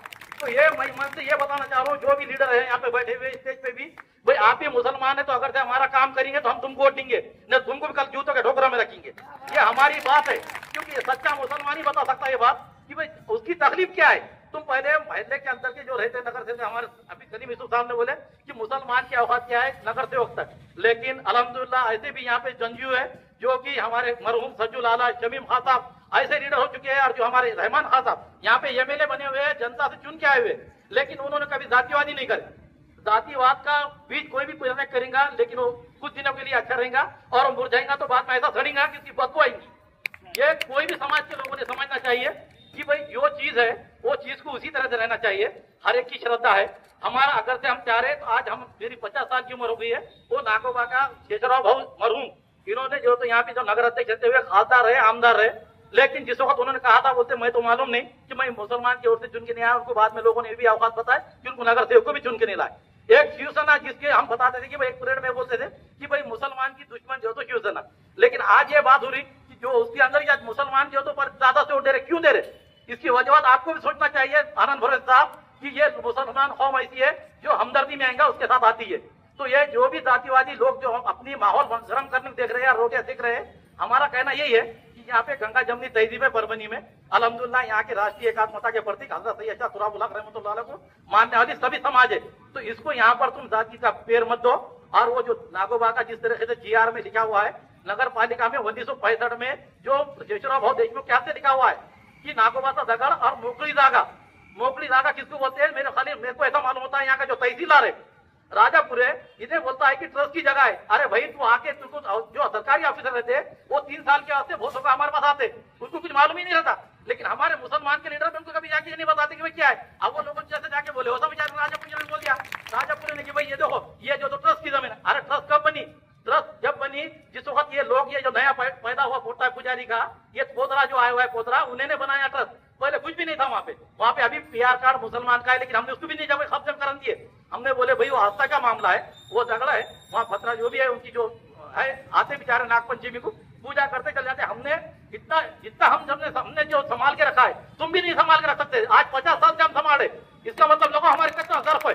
और जो तू आके अभी 4-5 साल में जो तो माहौल खराब करने में देख रहा कि भाई आके वहाँ चीखने का चिल्लाने का, ये इससे कोई होने वाला नहीं है। आज जो भी लीडर के पास भी है तो GR देखा जाएगा, GR के तहत काम होगा। तो हमारा मकसद यही है आज जो भी यहाँ पे आए थे कि भाई ये जो वहाँ की जो तार फिंग थी वो गलत तरीके से लगाई गई है, और जो अधिकारियों को मालूम नहीं है और वो अधिकारियों ने जो उसका बढ़ावा दिए, उन अधिकारियों को निलंबित करो, उन पे कार्रवाई करो बोल के आज हमारी ये मांग थी। और वही मांग को लेकर आज हमने यहाँ धरना किया है। अगर जिला कलेक्टर साहब आज नहीं आए हुए हैं, उन्होंने पदभार संभाला हुआ है, हमारी उनसे ये गुजारिश है कि भाई उन्होंने पूरी फाइल को देखे और देखने के बाद, और हमारे मैं खास तौर पर आज मैं माफी के साथ बोलूंगा कि जो नारायणपेट के PI कदम साहब है, उन्होंने भी ये सोचना चाहिए कि इसके पहले जितने पहले चालक साहब बोल के थे PI, उनके पीरियड में यही नागोबा का पुजारी बोल के जो रहता था पहले जो नगर पालिका में था, ये सज्जू लाला और शमीम भाई के पास आया था कि हमको 6x6 का चबूतरा बना के दीजिए, हमारी वहाँ विटंबना हो रही। इस बात को लेकर खाली 6x6 का मंगा रहा तू, सर तू पोतरा होकर तार फेंसिंग कर रहा, कितनी कमाल की बात है ऐसी। अरे तू पोतरा है रे, और तेरा दादा जो तो खाली 6x6 की जगह मांग रहा था, तो वो हम जो तो वहाँ पे इतनी हिफाजत से रख रहे और तू समझ नहीं सक रहा। आज अगर वही समझोगे जो भी हमारे पास के अरविंद देशमुख है, अरविंद काका देशमुख ने इसके पहले वहाँ पे जो ट्रक जो तो वहाँ पे ये लाके डाले थे पत्थरे, उनको जब पता चला कि भाई ये मामला गलत हो रहा, वो लोग खामोश बैठ गए। तो ये मेरा बताना है, जो भी उचकार है, जो भी आने वाले नगर पालिका में भी मैं बताता हूँ, उसमें सुनील भाव देशमुख को मैं 700 रुपए यहाँ से चेतावनी करता हूँ कि भाई आप जो हनुमान के पास से लेके तो आप जो प्रभाग क्रमांक 7 में चुन के आ रहे हैं, मोइन मौली और गुलवीर खान साहब, इनके साथ जो चुन के आ रहे तुम भी वैसा भाईचारगी का और सेकुलर का मामला रखो।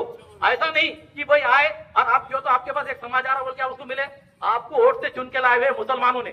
आप ये भी बात सुनो, मैं ये खुली बात बता रहा हूँ, मैं यहाँ से अरविंद काका देशमुख को भी और सुनील बाबा देशमुख को भी, कि जो आप पीठ पीछे से काम कर रहे हैं ना, ये गलत कर रहे हैं। मेरा काम है आपको ये बात आज चेतावनी के साथ बता रहा हूँ कि अगर आने वाले दिनों में आपको अगर सही सेकुलर रहना है तो सेकुलर के साथ रहो और ईमानदारी से काम करो। यहाँ पे जो भी हमारे नौजवान आए हुए आज ये कम तादाद में नहीं है, ये पूरे गुलशनाबाग के, कोई बाहर से बुलाया हुआ नहीं है और किसी को बोले हुआ नहीं है। सिर्फ ये उनको समझ में आया कि भाई इतना बड़ा माहौल और पुलिस प्रशासन वहाँ ऐसा कर दे रहा, कर्फ्यू का माहौल, पूरी तरह से रस्सियां लगा दिया, ये कर दिया। अरे अवैध तरीके से क्या कर रहे हैं आप? प्रशासन है, प्रशासन ने कैसा रहना चाहिए? दोनों को भाईचारगी से लाके बिठाना था, PI ने बिठाकर दोनों को बात करना था कि भाई तुम्हारे पास क्या है, तुम्हारे पास क्या, ठीक है, इन्होंने ऐसा करना चाह रहे। अरे वो तो चला गया बेचारा महानगर पालिका का, 2 मिनट में ढुंगान पे लात मारे उसकी, चले गए यहाँ क्या रहा भाई? ऐसा तुम ये देखो कि भाई इंसानियत पैदा होना चाहिए, ऐसा इंसानियत बढ़ना चाहिए, आप ना कि नफरत पैदा करो। आप अधिकारी है, आप 1, 2 से 7, 3 साल तक रह सकते, इसके ऊपर नहीं रह सकते आप। तो इसलिए मेरा बोलना है कि जो भी आप यहाँ पे कलेक्टर साहब आए, कलेक्टर साहब ने जो तो दोनों को बुलाई है और बुला के दोनों के कागजात क्या है देखिए। आज हम यहाँ पे 50 साल से रह रहे हैं, हमारे आजू बाजू के घर जो है यम शकील साहब का घर है, हमारे जफर भाई गुलशन जो कैंटीन वाले हैं उनका घर है, हमारे शकील सौदागर का एजाज भाई का घर है, ये सब आजू बाजू घर है, खाजा भाई का घर है नगर सेवक। अभी तक हमने कुछ नहीं करे और तुम क्या कर रहे भैया, क्यों माहौल खराब करना चाह रहे? हमारी यही गुजारिश है, आज हमारे आए हुए पूरे गुलशनाबाद के नागरिकों की भी यही मांग है कलेक्टर साहब से कि आप जो तो इसमें जो दोषी है उन आरोपी जो है वो अधिकारी उनको जो तो उन पर कार्रवाई करे और उनको ये चेतावनी दे कि दूसरे बार कोई काम करते हो दोनों को समाज को एक जगह बुलाए और इस मामले को जो तो सुलझाए और शांतता से भी माहौल सुलझ सकता है। लेकिन अगर से आपको ये मंशा है कि वे परभनी में हम जो तो माहौल खराब करेंगे तो इंशाअल्लाह इसको हम एक बार भी नहीं होने देंगे, तुम्हारे मंसूबे हमेशा नाकाम रहेंगे। ये स्टेज से बोल रहा हूँ मैं। और ये जो मेरे को आज बोलने के लिए जो मेरे को यहाँ पर मंच पे जो बुलाया गया, मैं इसलिए मैं इस मंच का जो तो शुक्रिया अदा करता हूँ। मेरी बात यहीं खत्म करता हूँ। अल्लाह हाफिज, अस्सलाम वालेकुम। जिनको मुसलमानों से नफरत थी 2019 के बाद ऐसा क्या होगा 24 में जो कि हम जो है सो उनके पीछे लग रहे हैं, उनकी जो है सो जानते हैं कि हमारे हिंदू भाई उनके ओर सरक जाएंगे, हमें सिर्फ वो इस्तेमाल करने का काम कर रहे हैं। वक्त बहुत ज्यादा हो चुका है। मैं अभी आने वाले जो 2 लोग रह गए हैं सिर्फ 2 मिनट के लिए उन्होंने अपनी बात रखनी है। मैं फारूक ओबीसी से गुजारिश करता हूँ सिर्फ 2 मिनट में वो अपनी बात रखे। इम्तियाज खान साहब, मुदस्सिर असरार साहब, जाफर खान और उनकी तमाम टीम को जितने गए उनसे मुबारकबाद देता हूँ। जैसा कि अभी इम्तियाज साहब ने बताया कि जैसा गुलशनाबाद का मसला है वैसे शहर में चर्चा चालू है कि गुलशनाबाद का है, कल जुम्मा मस्जिद का होगा, परसों किरण कागज से होगा, कल कई मस्जिद के पास होगा। तो यह ऐसा नहीं चलेगा मेरे भाई, सबको मुत्तहिद होकर यहाँ जितने स्तर रहेंगे उतना ही होगा। मगर इम्तियाज साहब ने बॉलीवुड के 2 नाम भूल गए जिन्हें हमने शहर में भाग भाग को उठे, एक शक्ति कपूर और दूसरा हमारा गुलशन गौर। आज वो कहीं तुम्हारे साथ, हाँ आज उन्होंने आज तुमको जैसा हमारे यूसुफ कलीम साहब गलत पहले है मेरे भाई कि मोगली के बारे में बात कही कि मुसलमान आमदार बिल्कुल बन सकता, मोगली जिंदगी में इंशाअल्लाह कभी आमदार तो क्या नगर सेवक भी नहीं बन सकता। मोगली जिन्हें ना कब्जा करा, मेरी पुलिस प्रशासन से इतनी दरखास्त है, अब जिला प्रशासन से जिन्हें कब्जा करा उस पर कार्रवाई होगा और जिन्हें उसको साथ दिया वो तबादला नहीं, उसको सस्पेंड होना। बस इतना बढ़कर मैं अस्सलाम वालेकुम वरहमतुल्लाहि वबरकातुहू। हाज़रीन, क्योंकि वक्त काफी तेजी से आगे बढ़ रहा है और सूरज भी अपने गर्माहट आपके सामने पेश कर रहा है, क्योंकि हमारे सदर साहब का हुक्म है कि जो लफ्ज आपके सामने कुछ बोलूं, इसलिए मैं खड़ा हुआ हूँ। बस 2 मिनट में आपसे रुखसत हो जाऊंगा। ये आज का जो सारा मामला आपके सामने तफसील के साथ पेश हो रहा है, ये गुलशनाबाद परभनी का ये समझिए कि तारीखी ये मामला है और जो तारीख के तौर पर हमारे सामने पेश किया जा रहा है, क्योंकि हम गुलशनाबाद के रहवासी होने की वजह से हमको इस बात का पूरा एहसास है कि हमारा जो ये शहर है अमन का गहवारा है और अमन का गहवारा इसी तरह से अगर अमन ये हमारे शहर में बरकरार रहेगा तो हम सबके लिए खुशी की बात होगी। क्योंकि ये मंदिर का मामला होने की वजह से हम मंदिर के कोई भी उसकी मुखालिफत नहीं करते, क्योंकि हमारे यहाँ पर बिरादर वतर भी है, भाईचारे वाला मामला भी है। लेकिन हमको ये देखना है कि जहाँ पर मंदिर बनाया जा रहा है उसके अतराफ और अकनाफ में तकरीबन 4 से 5 मसाजिद है, और जब यहाँ पर मंदिर अगर बनता है तो वहाँ पर जाहिर सी बात है कि शोर और शराब होगा, लहू लाभ होगी, और न जाने दूसरी बात गांवों के तरफ वहाँ पर जो मुश्किलात का सामना होगा, इस वजह से शहर का जो अमन है हो सकता है कि वो खराब होने की तरफ हो जाए।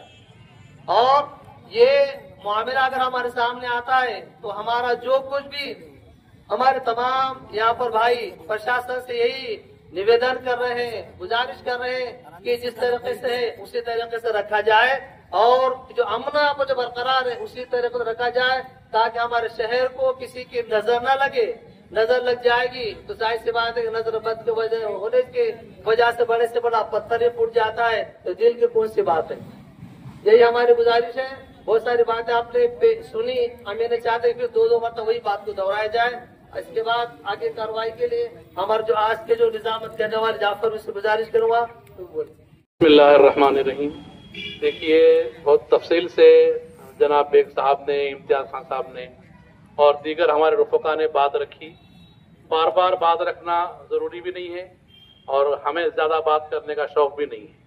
अलबत्ता एक बात याद रखें कि जमहूरियत में, डेमोक्रेसी में आपको अपना हक लेने के लिए बाशऊर होना जरूरी है और सामने रोड पे आना, आंदोलन करना भी जरूरी है। सिर्फ अदालती कार्रवाई ये काफी नहीं है। जब तक आप अपना हक लेने के लिए बाशऊर नहीं होंगे, आगे नहीं आएंगे, एहतजाज नहीं करेंगे तो काम नहीं बनेगा। इस वक्त मुल्क के हालात ऐसे हैं कि हर जगह हमको अपने हक के लिए आना चाहिए। और उसमें एक आखिरी बात कि जब भी हम एहतजाज करें तो हमारा एहतजाज, हमारा पूरा स्टेट पुरअमन रहे, इसकी कोशिश करें। अगर हम ये दो काम करते रहेंगे इंशाअल्लाह तो अपने सारे हक को हासिल कर सकते हैं इंशाअल्लाह, और सारे हुकूक इंशाअल्लाह मिल सकते हैं। मगर ताकत के साथ हमको अपना हक मांगना पड़ेगा।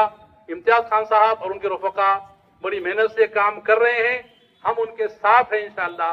और हम यकीन दिलाते हैं कि हम ही नहीं, इंशाअल्लाह आज आपने गुलशन बाग के लोगों को बुलाया, आइंदा इंशाअल्लाह आपके साथ पूरा शहर पर बनी रहेगा, आपके एहतजाज में, आपकी पुष्ट पर पुरअमन तरीके पर। जाते हैं बदनाम, हम आह भी करते हैं तो हो जाते हैं बदनाम, वो कत्ल भी करते हैं तो चर्चा नहीं होता। अभी ये जो बात है ना, ये शेर शायरी में और नहीं समझने वाली बात करना पड़ेगी, क्योंकि पुलिस प्रशासन, जिला प्रशासन सब अपने विरोध में है, बराबर है। वो चाह रहे कि क्या होना क्या नहीं होना, वकील साहब को कैसा अंदर डाल देना, मोर्चे को कैसा दबा देना, और ये जो आवाज उठ रही मुसलमानों की तरफ से उसको कैसा दबा देना, बराबर है। अब आपको याद दिलाता चलो, अपन जाएंगे उसके पस मंजर में। दिन था 26 जुलाई 2025 सुबह 8 बजे। क्या हुआ? 26 जुलाई 2025 में सुबह 8 बजे के दरमियान में, जो कि शहर के मध्य भाग में गुलशना बाग है, बराबर है, उस गुलशना बाग में संविधान की हत्या की गई। किसकी हत्या की गई? बड़े जिम्मेदारी के साथ कह रहा हूं, संविधान की हत्या की गई। संविधान समझता है? दस्तूरे हिंद का कत्ल किया गया उस दिन, पता है आप लोगों को? उस दिन में वहां पर सुबह 8 बजे कलम 144 यानी कि जिस तरह से कर्फ्यू लगा जाता है उस तरह से कर्फ्यू का माहौल पैदा किया गया। किया गया क्या नहीं किया गया? बताइए गुलशन बाग के रहवासियों। सुबह 8 बजे के दरमियान sub divisional magistrate, taluka magistrate की उपस्थिति में यह संविधान का कत्ल किया गया। और ये कत्ल के जिम्मेदार कौन है? आप लोग हैं। आप लोग वहां से घरों से बाहर नहीं निकले, आपका कॉम्बिंग ऑपरेशन किया गया 8 बजे। किया गया कि नहीं किया गया? आपके घरों के सामने रस्सी लगा दी गई, 100 पुलिस का फोर्स वहां पर लगाया गया। लगाया गया कि नहीं लगाया गया? किसने पूछने की हिम्मत की वहां पर कि ये पुलिस फोर्स किस लिए लगाई गई है? नहीं पूछा। हम नहीं पूछ रहे तो ये आफतें आ रही है ना भाई। पूछना चाहिए था उस दिन 26 जुलाई की उस सुबह में गुलशना बाग में, परभनी की तारीख में काला वर्ष लिखा जाएगा कि संविधान की हत्या की गई। और हमने खामोशी से उसे देखा, लेकिन हमने नहीं देखा उसे खामोशी से, हमने उसका विरोध किया, उस बात का विरोध किया। उस सब डिविजनल ऑफिसर के आंखों में आंख मिलाकर उसका हाथ पकड़कर हमने बात की कि ये गैर कानूनी काम आप कर रहे हैं, इस पुलिस प्रशासन का गलत इस्तेमाल आप कर रहे हैं। कोई था पूछने वाला? अभी ये अफवाह फैला रहे हैं। कल से मैं माहौल देख रहा हूं शहर का। तुषार भाऊ, आमची जनता चांगली आहे, आमची अवाम चांगली आहे, आमच्या जनतेला सर्व करते तुषार भाऊ, परंतु आमच्या जनतेची ऐनवेळे दिशाभूल केली जाते। काय दिशाभूल केले जाते? काहीतरी अफवा पसरवल्या जातात। ये मसला अपना नहीं है भाई, अपने को नहीं जानेगा, अपने पास 2 फरिश्ते हैं वो बचा लेंगे। अरे कहा है रे भाई फरिश्ते? यहाँ पे जब तीन डाउन अपने ऊपर अत्याचार कर रहे थे, वो नाम महानगर पालिका का कमिश्नर अमरीश पुरी, दूसरा एक जिला प्रशासन का राजेश खन्ना, बराबर है, और तीसरा जो अपने दरमियान में अभी मौजूद है वो देवानंद। पहचानो कौन है देवानंद? बराबर है क्या? एक देवानंद, एक राजेश खन्ना और अमरीश पुरी। अमरीश पुरी और देवानंद चले गए। क्यों गए? अमरीश पुरी और देवानंद क्यों गए? अमरीश पुरी और देवानंद इसलिए गए कि पालक सचिव यहां पर आए थे।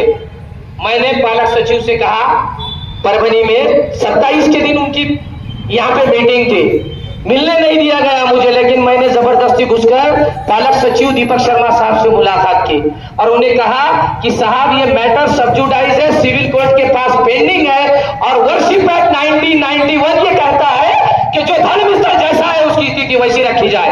बराबर है कि नहीं? अब ये जो घटना चालू हुई 1982 से चल रहा है नागोबा मंदिर का मसला, बराबर है, 1982 से चल रहा है, तो उसकी स्थिति वैसी रखनी चाहिए जैसा मंदिर है वहां पर। किसी ने विरोध किया? हमने नहीं किया। हम तो चाह रहे हैं कि भाई जैसा है वैसा रखो। कोई गुलशन बाग वालों ने उसका विरोध किया? नहीं किया भाई। हम संविधान प्रेमी हैं, ये देश संविधान से चलेगा और हम भी संविधान से चलेंगे। चलेंगे कि नहीं चलेंगे? चल रहे हैं ना, लाते खा रहे हैं पुलिस की, संविधान को बचाने के लिए खा रहे हैं। खा रहे हैं कि नहीं खा रहे? क्यों खा रहे हैं? कि संविधान की विडंबना न हो, संविधान की रक्षा के लिए जुल्म सह रहे हैं कि हमें आशा है कि प्रशासन से हमें न्याय मिलेगा, हुकूमत से हमें न्याय मिलेगा, हमें इंसाफ मिलेगा, और वह इंसाफ मिलने की शुरुआत हो चुकी है। लेकिन ये लोकशाही ऐसी होती है कि यहाँ पे जैसा तुषार भाव कह रहे हैं, शरों की गिनती कराना पड़ती है, शरों की गिनती कराना पड़ती है। मेरे भाइयों, अगर 26 जुलाई 2025 को आपने जिस तरह लोकसभा में 2024 में फजर की नमाज पढ़ के लाइन लगा के वोट दिए थे, उसी तरह 26 जुलाई 2025 को फजर की नमाज पढ़ के तुम गुलशन बाग में जमा होते तो ये तारीख नहीं होती। अपने जिम्मेदारियों को समझो, मुत्तहिद हो जाओ, कोई हमें बचाने आने वाला नहीं, हमको मुत्तहिद होना पड़ेगा। संविधान हमको बचाने वाला है, संविधान बड़ा है, इंसान बड़ा नहीं, कानून बड़ा है, इंसान बड़ा नहीं है। और ये हुकूमत महाराष्ट्र ने निकाल के दिया है। ये राजेश खन्ना चला गया है, यहां से गया है कि नहीं गया है? मीठी मीठी बातें कर रहा था, भी ऐसा कर दो, भी तसा कर दो, राजेश खन्ना को सरकार ने भेज दिया है दूसरी तरफ। उसी तरह जो अमरीश पुरी था, जिसने नगर पालिका के लोगों को पानी के लिए टैंकर नहीं भेजता है, वहां पे मटेरियल कराने के लिए टैंकर भेजा गया। किसी ने पूछा कि महानगर पालिका का टैंकर सुबह 7 बजे यहाँ क्या कर रहा है? महानगर पालिका के कर्मचारी वहां क्या कर रहे हैं? जबकि उस दिन छुट्टी का दिन था, था क्या नहीं था? अब तो छुट्टी के दिन जाके बताओ ऑफिस में कोई मिलेगा तुमको? लेकिन आपको बताता चलो, 26 जुलाई से इस घटना की शुरुआत नहीं हुई। जब भी हमारी आंख नहीं जागी, इस घटना की शुरुआत हुई 25 जुलाई से। 25 जुलाई को पुलिस ने क्या किया? उसको ब्रैकेटिंग की पहले, बराबर है। ब्रैकेटिंग करने के बाद आपका लिटमस टेस्ट लिया गया, एक साइंटिफिक टेस्ट होता है लिटमस टेस्ट। एसिड में पेपर डाल के देखा जाता है कि लिटमस का टेस्ट यानी कि पेपर का रंग बदलता है क्या। आप सोए रहे 25 को कि नहीं भाई, हमारा विश्वास था संविधान पे, इसलिए हम सोए रहे कि ये पुलिस हमारी रक्षा करेगी, बराबर है। यही विश्वास था ना आपके दिलों में कि ये पुलिस हमारी रक्षा करेगी, वो राजेश खन्ना हमारी रक्षा करेगा। लेकिन कोई आपकी रक्षा करने के लिए नहीं आया। काली तारीख 26 को लिखी गई। जिस तरह बाबरी शहीद हुए, उस तरह यहां पर एक माहौल बनाया गया कि नहीं? खौफजदा माहौल बनाया गया। आज भी गुलशन बाग के रहवासियों के दिलों में खौफ है। उस खौफ को निकालने का काम ये भारतीय संविधान करेगा। और जिम्मे में तुषार भाव ने कहा, मेरी आदरणीय एडवोकेट बाला साहब प्रकाश अम्बेडकर से भी बात हुई और वो इस लड़ाई में हमारे साथ है। तो मैं वंचित बहुजन आघाड़ी का शुक्रिया अदा करता हूं। आप देखेंगे जिन नाम निहत पार्टियों को आपने चुन के दिया, जिनको फरिश्ते बनाकर भेजा, वो एक भी आपके साथ नहीं खड़ा है। लेकिन जिसका आपने साथ नहीं दिया, जिसका तिरस्कार किया, वो आज अपने साथ आ रहे हैं। वो कह रहे हैं कि ये लड़ाई संविधान की है। तुम्हारी हमारी लड़ाई नहीं है, लड़ाई संविधान की है और संविधान से इसको लड़ा जाएगा और संविधान से इसका जवाब दिया जाएगा। हमने संविधान से लड़ा, आज हमें 2 कामयाबियां मिली कि नहीं मिली कामयाबियां? राजेश खन्ना यहां से चले गया, अमरीश पुरी चले गया, अभी देवानंद एक 4-8 दिन का मेहमान है। ये देवानंद भी यहां से जाएगा क्योंकि देवानंद ने अपने पावर का मिसयूज किया। जो भी संवैधानिक अधिकारों का गैर वापर करेगा उसको पनिशमेंट दी जाएगी, उसको शिक्षा दी जाएगी। अगर से मैं भी कुछ गलत करता हूं, कानून मेरे लिए भी है, मेरे साथ भी गलत किया जाए। अगर से मैं कुछ गलत करता हूं तो मुझे भी शिक्षा दी जाएगी, सजा दी जाएगी कि नहीं दी जाएगी? संविधान पे विश्वास है आप सबका, इसीलिए आप संविधान प्रेमी होने की वजह से यह जमा हुए हैं। लेकिन आप देखिए, खौफ का माहौल, पूरे शहर में खौफ फैलाया जा रहा है कि यह मसला ऐसा नहीं है, वो राजकारण किया जा रहा है, वो सियासत की जा रही है। क्या सियासत है मेरे भाई इसमें? बताइए साहब, गुलशनाबाग के रहवासी बताइए क्या सियासत है इसके अंदर? ये एक समाजकारण का एक भाग है। समाजकारण के जरिए इसको इसलिए रोका जा रहा है कि आगे की तदबीरें अगर से आप देखेंगे, ये लिटमस टेस्ट उनका पास हो गया, यानी कि इसका रिएक्शन नहीं आया। तो इसके बाद मंगलवार की जुमा मस्जिद है। क्या किया है जुमा मस्जिद का पता है आप लोगों को? जब जिले का डेवलपमेंट प्लान बना, डीपी प्लान, उस डीपी प्लान के अंदर जुमा मस्जिद को टेंपल बताया हुआ अमरेशपुरी ने, टी लिख दिया वहां पे, और नीचे एब्रीविएशन में दिया हुआ था टी का मतलब टेंपल, एन का मतलब मॉस्क्यू। तो मैंने जाके अमरेशपुरी से पूछा, साहब वो तो मस्जिद है ना, वहां पे सब वक्फ का रिकॉर्ड है, ये रिकॉर्ड है, नहीं मालूम इतना होता। तो भी वो अमरेशपुरी ने हटाया नहीं उसमें से। लेकिन जब जिला प्रशासन की नजर में हमने ये बात लाके दी, जिला प्रशासन से, जिला अधिकारी से साहब से विनती की, तो उन्होंने वो डीपी प्लान में से टी हटा के एम लगाया। यानी कि इसका मतलब ये है कि हमको जागना होगा, हमारे संवैधानिक अधिकार लेने के लिए मुत्तहिद होना पड़ेगा। होना पड़ेगा कि नहीं होना पड़ेगा? और जब तक हम मुत्तहिद नहीं होंगे और बोलेंगे नहीं, तो हमें वो चीज मिलने वाली नहीं। बराबर है? हम मुत्तहिद थे, वो कामयाबी मिली, उसका टेंपल हट गया, मॉस्क्यू लग गया। क्यों लगाया था भाई मॉस्क्यू? कि हम सोए हुए थे, हम मुत्तहिद नहीं थे। लेकिन आज हम जाग गए, हम मुत्तहिद हो गए, हम उसका विरोध कर रहे हैं। आंख में आंख डाल के बात करने की हिम्मत इस भारतीय संविधान ने हमको दी, आइन ने दी, इस देश के दस्तूर ने दी, इसलिए वो डर रहे हैं। वो काम हो गया। अब उसके बाद आप देखेंगे बारादरी की जो बावड़ी है, मालूम है ना आप लोगों को, तो उस बावड़ी पे भी उसको बंद करने का काम वो अमरेशपुरी कर रहा था कि नहीं कर रहा था? उसको भी रुकाया गया। वहां के नौजवान को सलाम कि उनकी कोशिशों को सलाम, उन्होंने निवेदन दिया, जिला प्रशासन को झंझोड़ा। उसके बाद वो काम बंद हुआ, नहीं तो बॉडी को शासन कोट्यवधी रुपये खर्च करायला पाणी जगवा, पाणी जिरवा या योजनांवर, आणि हे जे चालू विहीर आहे ते बंद करण्याचा काम महानगरपालिका प्रशासनाकडून केला जात आहे। आणि आता आणखी एक महत्वाची गोष्ट सांगू शकतो तुम्हाला, पोलीस प्रशासन असा झालेला आहे आपल्या मुसलमानांच्या विरोधात, त्यांना माहित आहे मुसलमानांपाशी कोणती कागद नाही, कागदाव असायले तसं, अरे वकील साहेब हे तर कागद तुमच्या विरुद्धचा आहे, हे काय दिसायला या कागदामध्ये, ते तसं बघावं लागेल आपल्याला, त्याच्यात काय आहे। तो सुधर जाओ, तुम मुत्तहिद हो जाओ, अपने हकों को लेने की कोशिश करो, कागजात को सही करो। आने वाला वक्त खराब है, कोई फरिश्ते बचाने को आने वाले नहीं है, फरिश्ते हमको बनना पड़ेगा। जब शैतान आएगा तो फरिश्ता हमको खुद को बनना पड़ेगा। बराबर है? कोई फरिश्ता बचाने नहीं आएगा, उसका मफाद है, वो मफाद तक काम करेगा, निकल जाएगा। लेकिन रहना शहर में हमको तुमको है और बर्दाश्त हमको करना है। अभी आए हुए 3 दिनों से आप देखेंगे, मैं जो यहाँ खड़ा हूं ना, यहां मैं किस तरह नहीं खड़े रहना, ये 3 दिनों से कोशिश जारी थी। कितने दिनों से? मैं तो छोटा सा आदमी हूं, अदना सा आदमी हूं जो संविधान का पालन करता है, लेकिन वो यहाँ 3 दिन से कैसा नहीं खड़े रहना, ये कोशिश शहर में जारी थी। और इसमें पूरा एडमिनिस्ट्रेशन लगा हुआ की त्या इम्तियाज वकिलाला बोलू देऊ नका, त्याला उभं राहू देऊ नका आणि ते कार्यक्रम रद्द करा। रद्द हुआ क्या? ये प्रोग्राम रद्द हुआ? नहीं हुआ। मैं आपको बताता चलूं, जब मैं सुबह मेरे घर से 10 बजे निकलता हूं कोर्ट के लिए, तो मेरे वालदा से ये, मेरी बीवी से कह के निकलता हूं कि मैं सर पे कफन मार के जा रहा हूं, वापस आए तो तुम्हारा। ये 3 दिन से ये एडमिनिस्ट्रेशन मेरे साथ क्या कर रही है तुमको पता नहीं। तुषार भाव ने तुमको शार्ट में बताया क्या चल रहा है। बराबर है? अरे तुम दबाओगे तो हमको संविधान हमको भी पता है, तो इसलिए पढ़ो, लिखो, मुत्तहिद हो जाओ, सीखा, संगठित हुआ और संघर्ष करा। जब तुम संगठित हो जाओगे तो ये तुम्हारा बाल भी बाका नहीं कर सकेंगे। हमारे में संगठन नहीं है, संगठन की कमी है, इतिहास की कमी है, इस वजह से ये लोग हम पे गालिब आ रहे हैं। आ रहे हैं कि नहीं आ रहे हैं गालिब? अगर से ये मसले को हम नहीं रोकेंगे ताकत से, तो ये हमारे घरों तक घुसने को कम नहीं करेंगे।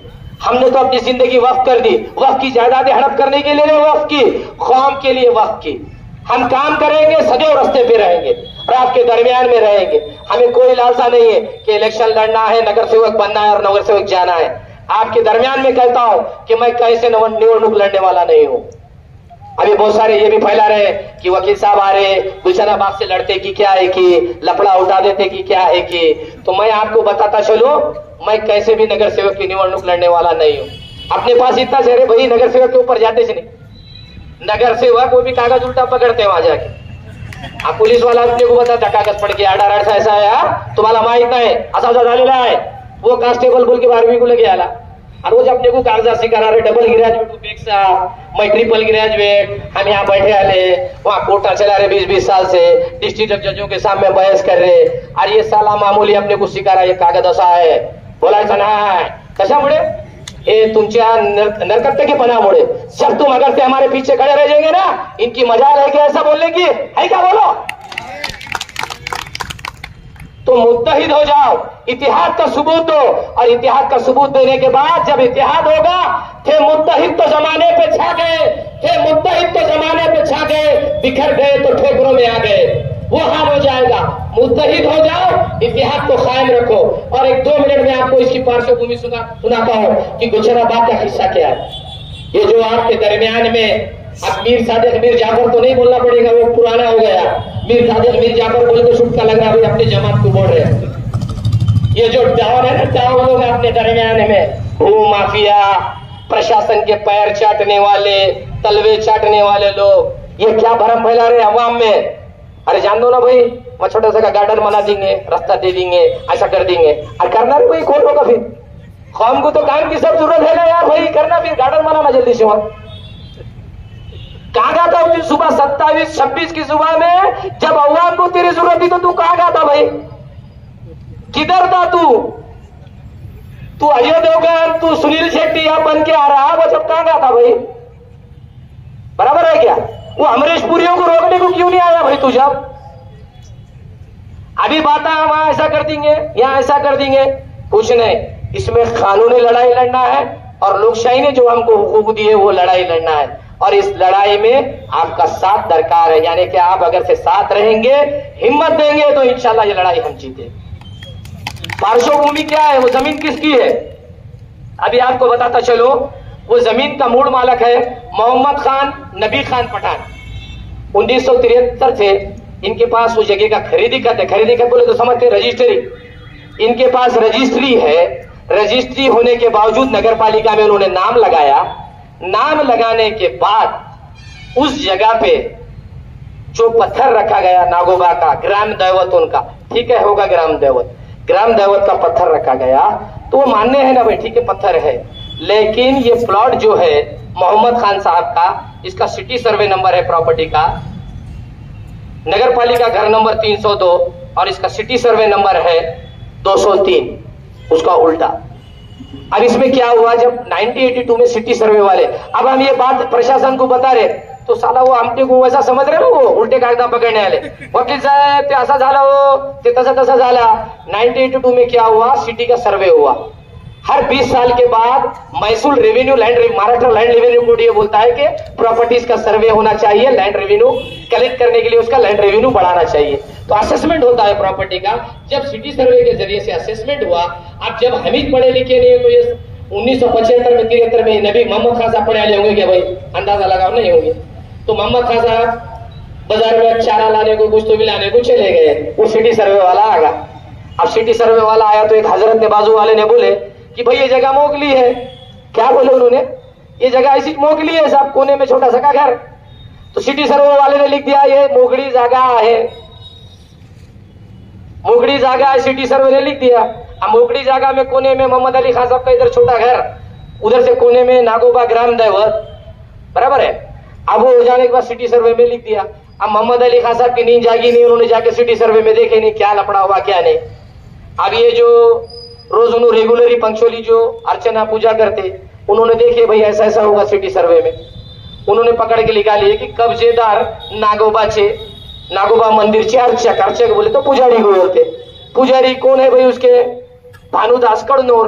उन्होंने नाम लगा दिए कि मी सिटी सर्वे वाला ऑफिसर क्या बोलता हूं, कोड बन जाता सिविल कोड 5 मिनिट के असते की मी नागोबा देवस्थान यांना सदरील मिळकतीचा मालक घोषित करत आहे। यानी कि वो इंक्वायरी शीट में लिख दिया। इंक्वायरी शीट में लिखने के बाद हम सोने की वजह से हमने जिन फरिश्तों को देवगन, अजय देवगन को, सुनील शेट्टी को भेजा, उनका काम है ना वो देखने का क्या है। सुनील शेट्टी तो पूरे वार्ड में घूमते, उनको घरा मालूम रहते, गलिया मालूम रहते कि नहीं, गलिया मालूम रहते कि नहीं सुनील शेट्टी को, अजय देवगन को। तो ये भी देखने का कि प्रॉपर्टी क्या खाली है। हाँ, खाली प्रॉपर्टी है तो उसके कागजात बना के कैसा बेचने का वो मालूम है।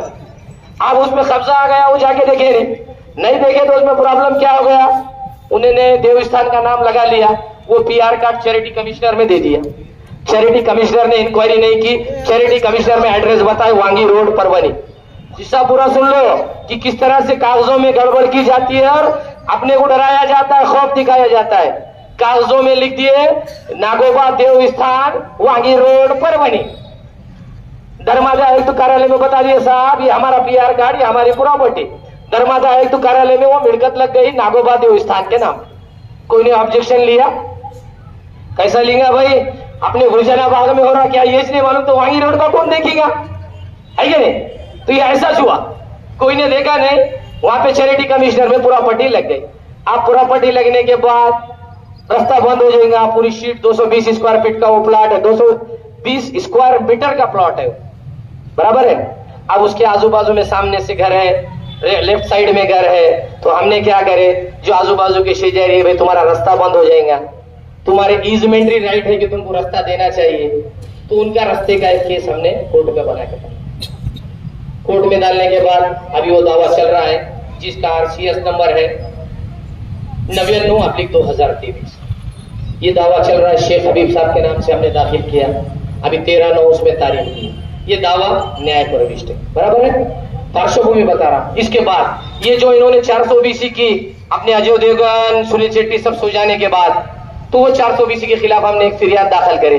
420 की किसके खिलाफ, नागोबा देवस्थान के खिलाफ, कि भाई ये इन्होंने मालकी की प्रॉपर्टी होने के बाद प्रॉपर्टी को झूठा बता दिया। ये आपका वक्त इसलिए ले रहा हूं कि बहुत सारे गलतफहमियां फैला रहे अजय देवगन, सुनील शेट्टी आपके दरमियान में, तो आपको मालूम होना कि एक्चुअल परिस्थिति क्या है, कि अपन क्यों लड़ रहे हैं, क्या बात है। अपना कोई पॉलिटिकल मफाद नहीं है इसमें, कोई राजकीय फायदा नहीं है इसमें, किसी के धर्म पे खेल के, किसी के धर्म की भावनाओं को दुबा के राजकारण नहीं करना है। हमको करना है क्या, नहीं करना है। तो हमने 420 दाखिल की। 420 दाखिल करने के बाद नीचे के कोर्ट को लगा कि भाई वो बराबर नहीं है, तो हमने उसको रिवीजन फाइल कर दिया सेशन कोर्ट में, जिसका क्रिमिनल रिवीजन नंबर 97/23 है। ये एजाज अहमद के नाम से हमने दाखिल किया, जो वहां के रहवासी जिनको तकलीफ हो रही है घरों की, ठीक है। अब इसके बाद मोहम्मद अली खान साहब भी आ गए, यार भाई मेरी मिल्कत है। हमने बोले भाई तुम्हारा भी दावा डालो। मोहम्मद अली साहब ने भी एक दावा दाखिल करे जिसका नंबर है 391/2023। नजर मोहम्मद खान जो उनके पोतरे या बेटे हैं उनके जरिए से दावा दाखिल करे। वो दावे के अंदर क्या हो गया, एक कायदेशीर अड़चन आ गई। चैरिटी कमिश्नर के अंदर वो प्रॉपर्टी लगने की वजह से चैरिटी कमिश्नर का सैंक्शन जरूरी होता है सिविल सूट फाइल करने के लिए, तो कोर्ट ने वो प्लेंट हमारी वापस दे दिया, रिजेक्ट नहीं बोलते उसको, प्लेंट वापस दे दिया। अभी प्लेंट वापस लेने के बाद हम उसके ताल्लुक से हाई कोर्ट में हमने उसकी अपील फाइल कर दी और चैरिटी कमिश्नर के पास भी एप्लीकेशन दी है कि ये झूठा ऐसा धांधलियां हुई है, इसके अंदर दावा दाखिल करने की हमको परवानगी दो। इंशाल्लाह वो परवानगी बहुत जल्दी मिल जाएगी और वो दावा भी दाखिल हो जाएगा और प्रॉपर्टी का दावा चलेगा। अब जब इतनी हरकतें, इतने कानूनी कार्रवाइयां होने के बाद ऐसा हो सकता है क्या भाई कि तुम्हारे पास पीआर कार्ड है जो कि चैलेंजेबल है, जिसपे हमने 420 दाखिल की कि भाई आपने खोटा कार्ड बनाया है, तो आप जो है सो पुलिस महकमे को, नगर पालिका को, जिला प्रशासन को लेके मुनज्जम तरीके से 27 तारीख को आके संविधान की हत्या करते हैं और वहां फेंसिंग लगा के जाते हैं। तो ये सही है या गलत है? दावा तो पेंडिंग है, ठीक है, ये दावा पेंडिंग नहीं भी रहता है, ऐसा समझो कि हमने कुछ कार्रवाई ही नहीं की। तो वर्शिप एक्ट 1991 क्या बोलता है, जब बाबरी मस्जिद का सानहा नहीं हुआ था उससे पहले एक कायदा सेंट्रल गवर्नमेंट ने अस्तित्व में लाया, उसका नाम है वर्शिप एक्ट 1991।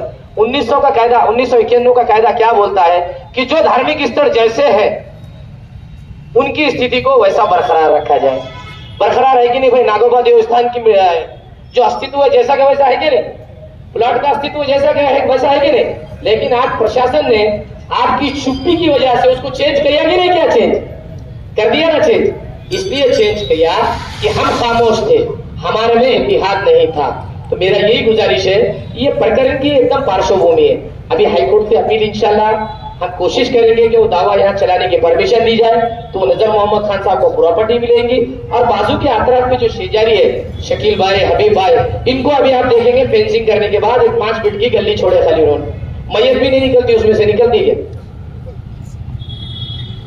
निकलेगी मैयत वहां से किसी का इंतकाल हो जाए तो हम ये कोशिश कर रहे हैं ईजमेंट्री राइट के जरिए कि हमारा ईजमेंट्री राइट ऐसा वो जगह को ऑफर करने का, और हमको आने जाने के लिए पर्यायी रास्ता नहीं है, हमको वो रास्ता दो। तो अब ये सुनील शेट्टी, अजय देवगन क्या फैला रहे, अरे अरे अरे अरे ये तो लफड़ाच कर रहे हो वकील साहब, क्या तो भी लफड़ाच कर दे रहे, अरे क्या कर रहे भाई, कानूनी हक मांग रहे, जो बोल रहे हैं इसके दावे के कापियां देता हूं, अगर से किसको शक आ रहा तो लेके जाओ, पढ़ो भाई, दावे के कापियां पढ़ो। नहीं तो ई कोर्ट्स बोल के एक सॉफ्टवेयर है, ई कोर्ट्स डाउनलोड करने का, और ये मैंने जो नंबर डाला नंबर डालने का और देखने का ई कोर्ट्स पे कि ये दावा चल रहा है कि नहीं, सेक्शन क्या है, क्या चल रहा क्या नहीं चल रहा। तो ये आप सबको माहिती होना चाहिए कि मुसलमानों के जज्बातों से शहर में किस तरह से खेला जा रहा है, और जज्बातों को अलग दिशा दी जा रही है, दी जा रही है कि नहीं दी जा रही दिशा। अब तुषार भाऊ ने खेद व्यक्त किया की भाई कमी प्रमाणात आलेले साहेब, हे जे आलेले लोक आहे ना, हे लोक आमच्या समाजाचे क्रीम सज्ञान लोक आहे, आणि यांना सगळा माहित है कि कसं काय करायचं आणि कसा विरोध करायचा, और संविधान की लड़ाई हमको लड़ना है, आपके साथ की जरूरत है, और इसी तरह आप हमारी हिम्मत अफजाई करते रहेंगे तो इंशाअल्लाह संविधान से हम इस लड़ाई को जीतेंगे। वो चाह रहे हैं कि हमारे हाथ से कुछ गलत हो, लेकिन हम संविधान प्रेमी हैं, हम कुछ गलत नहीं करेंगे, हमारे को भी कोडवर्ड आते हैं, हम भी अमरीश पुरी बनाएंगे, हम भी देवानंद बनाएंगे, हम भी राजेश खन्ना को जिंदा करेंगे, बराबर है, बाबू मोशाय को जिंदा करेंगे, करेंगे कि नहीं करेंगे। हमारे पास भी राजेश खन्ना है, देवानंद है, और हमारे पास सुनील शेट्टी और अजय देवगन भी है, लेकिन सुनील शेट्टी और अजय देवगन आ नहीं रहे अपने कामों में। आपने उनको इसलिए चुन के दिया कि अपनी फिल्म हिट होगी परभनी शहर में, परभनी का विकास होगा, लेकिन फिल्म तो हिट नहीं हुई, फिल्म तो गड्ढे में चली गई, फ्लॉप कर रहे अपनी फिल्म को, कर रहे कि नहीं कर रहे फिल्म फ्लॉप। तो ये फिल्म फ्लॉप नहीं होना, इसलिए हम ये लड़ाई लड़ रहे हैं। इस लड़ाई में आपके साथ की जरूरत है, इसमें हमारा कोई स्वार्थ नहीं है।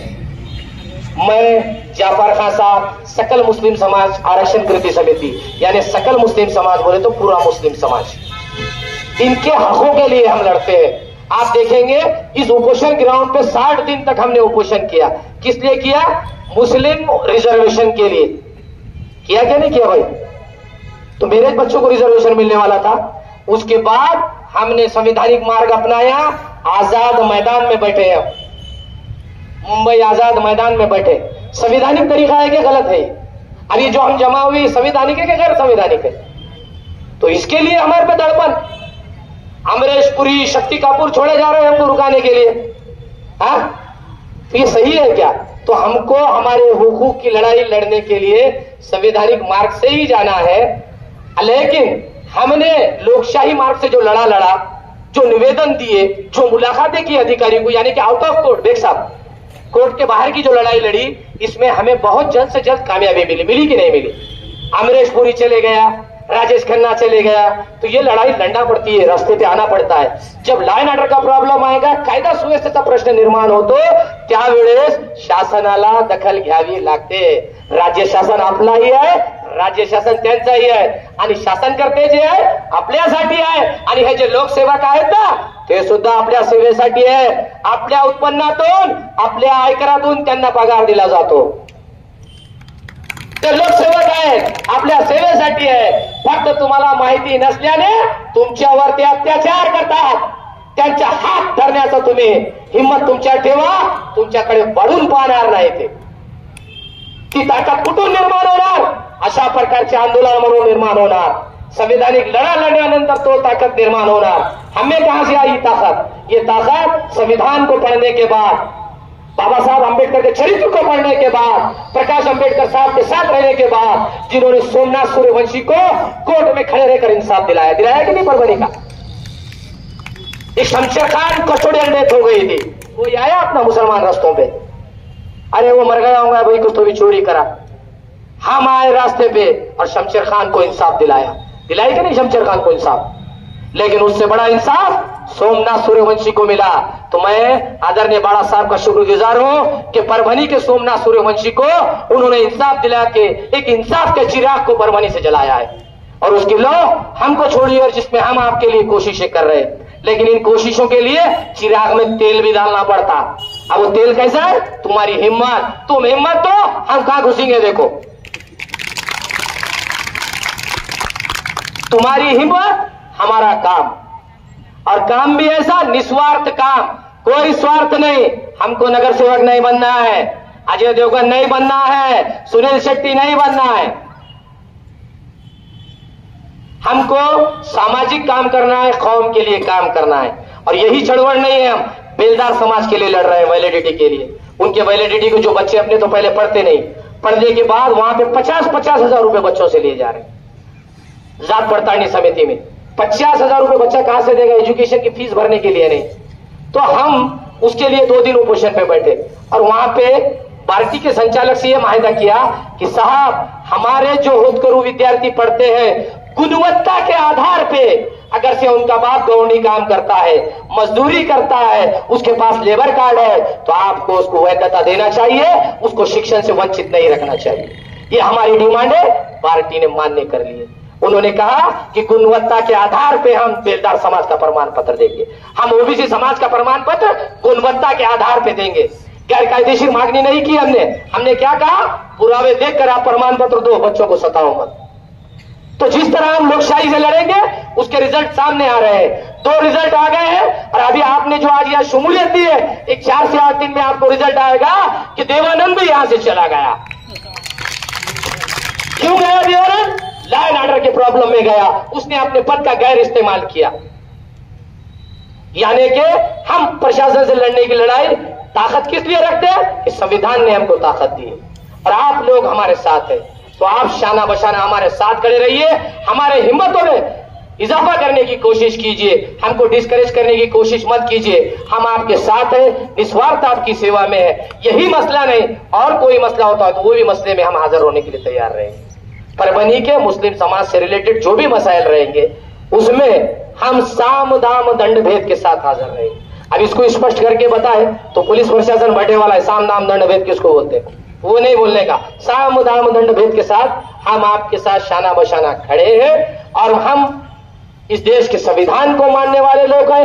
अमन व अमान की जिम्मेदारी हमने ली है शहर की, और अमन व अमान शहर में कायम रखने की जिम्मेदारी हमारी है। और बिल्कुल उस अमन व अमान को हम बरकरार रखेंगे। कायदे पे, संविधान पे हमारा विश्वास है और ये विश्वास आज आप लोगों ने हाजिर होकर दिखा दिया कि हमारा विश्वास संविधान पे है। और मैं आप तमाम लोगों का 1 मिनट लूंगा, आप सब उठकर सावधान में खड़े रह जाए, राष्ट्रगीत पढ़ना है। हम बताएंगे कि हम भी इस संविधान को मानते हैं। सावधान।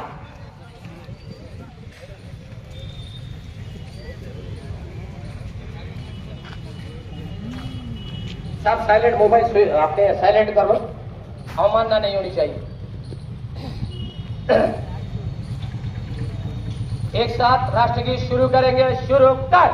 जन गण मन अधिनायक जय है भारत भाग्य विधाता, पंजाब सिंध गुजरात मराठा द्राविड़ उच्चल बंगा, विंध्य हिमाचल यमुना गंगा, उच्चल जल तरंगा, तब शुभ नामे जागे, तब शुभ आशीष मांगे, गाए तब जय गाथा, जनगण मंगल दायक जय है भारत भाग्य विधाता, जय है जय है जय है जय जय जय जय है जय है। नीचे आओ, सब नीचे आओ, अरे ठहरो जी जरा, वो पद्धत आहे घ्या साहेब। आम्ही पहिलं तर परभणीला आले, तुम्हाला पुस्तकेची येण्यासारखी आमची हैसियत नाही, आमच्यावर अत्याचार झालेला आहे, पीडित आहेत, आपल्याकडे देतो सर। विनंती आहे की या संदर्भात आपण योग्य ती दखल घेताल। Thank you sir. माझं नाव ॲडव्होकेट इम्तियाज खान।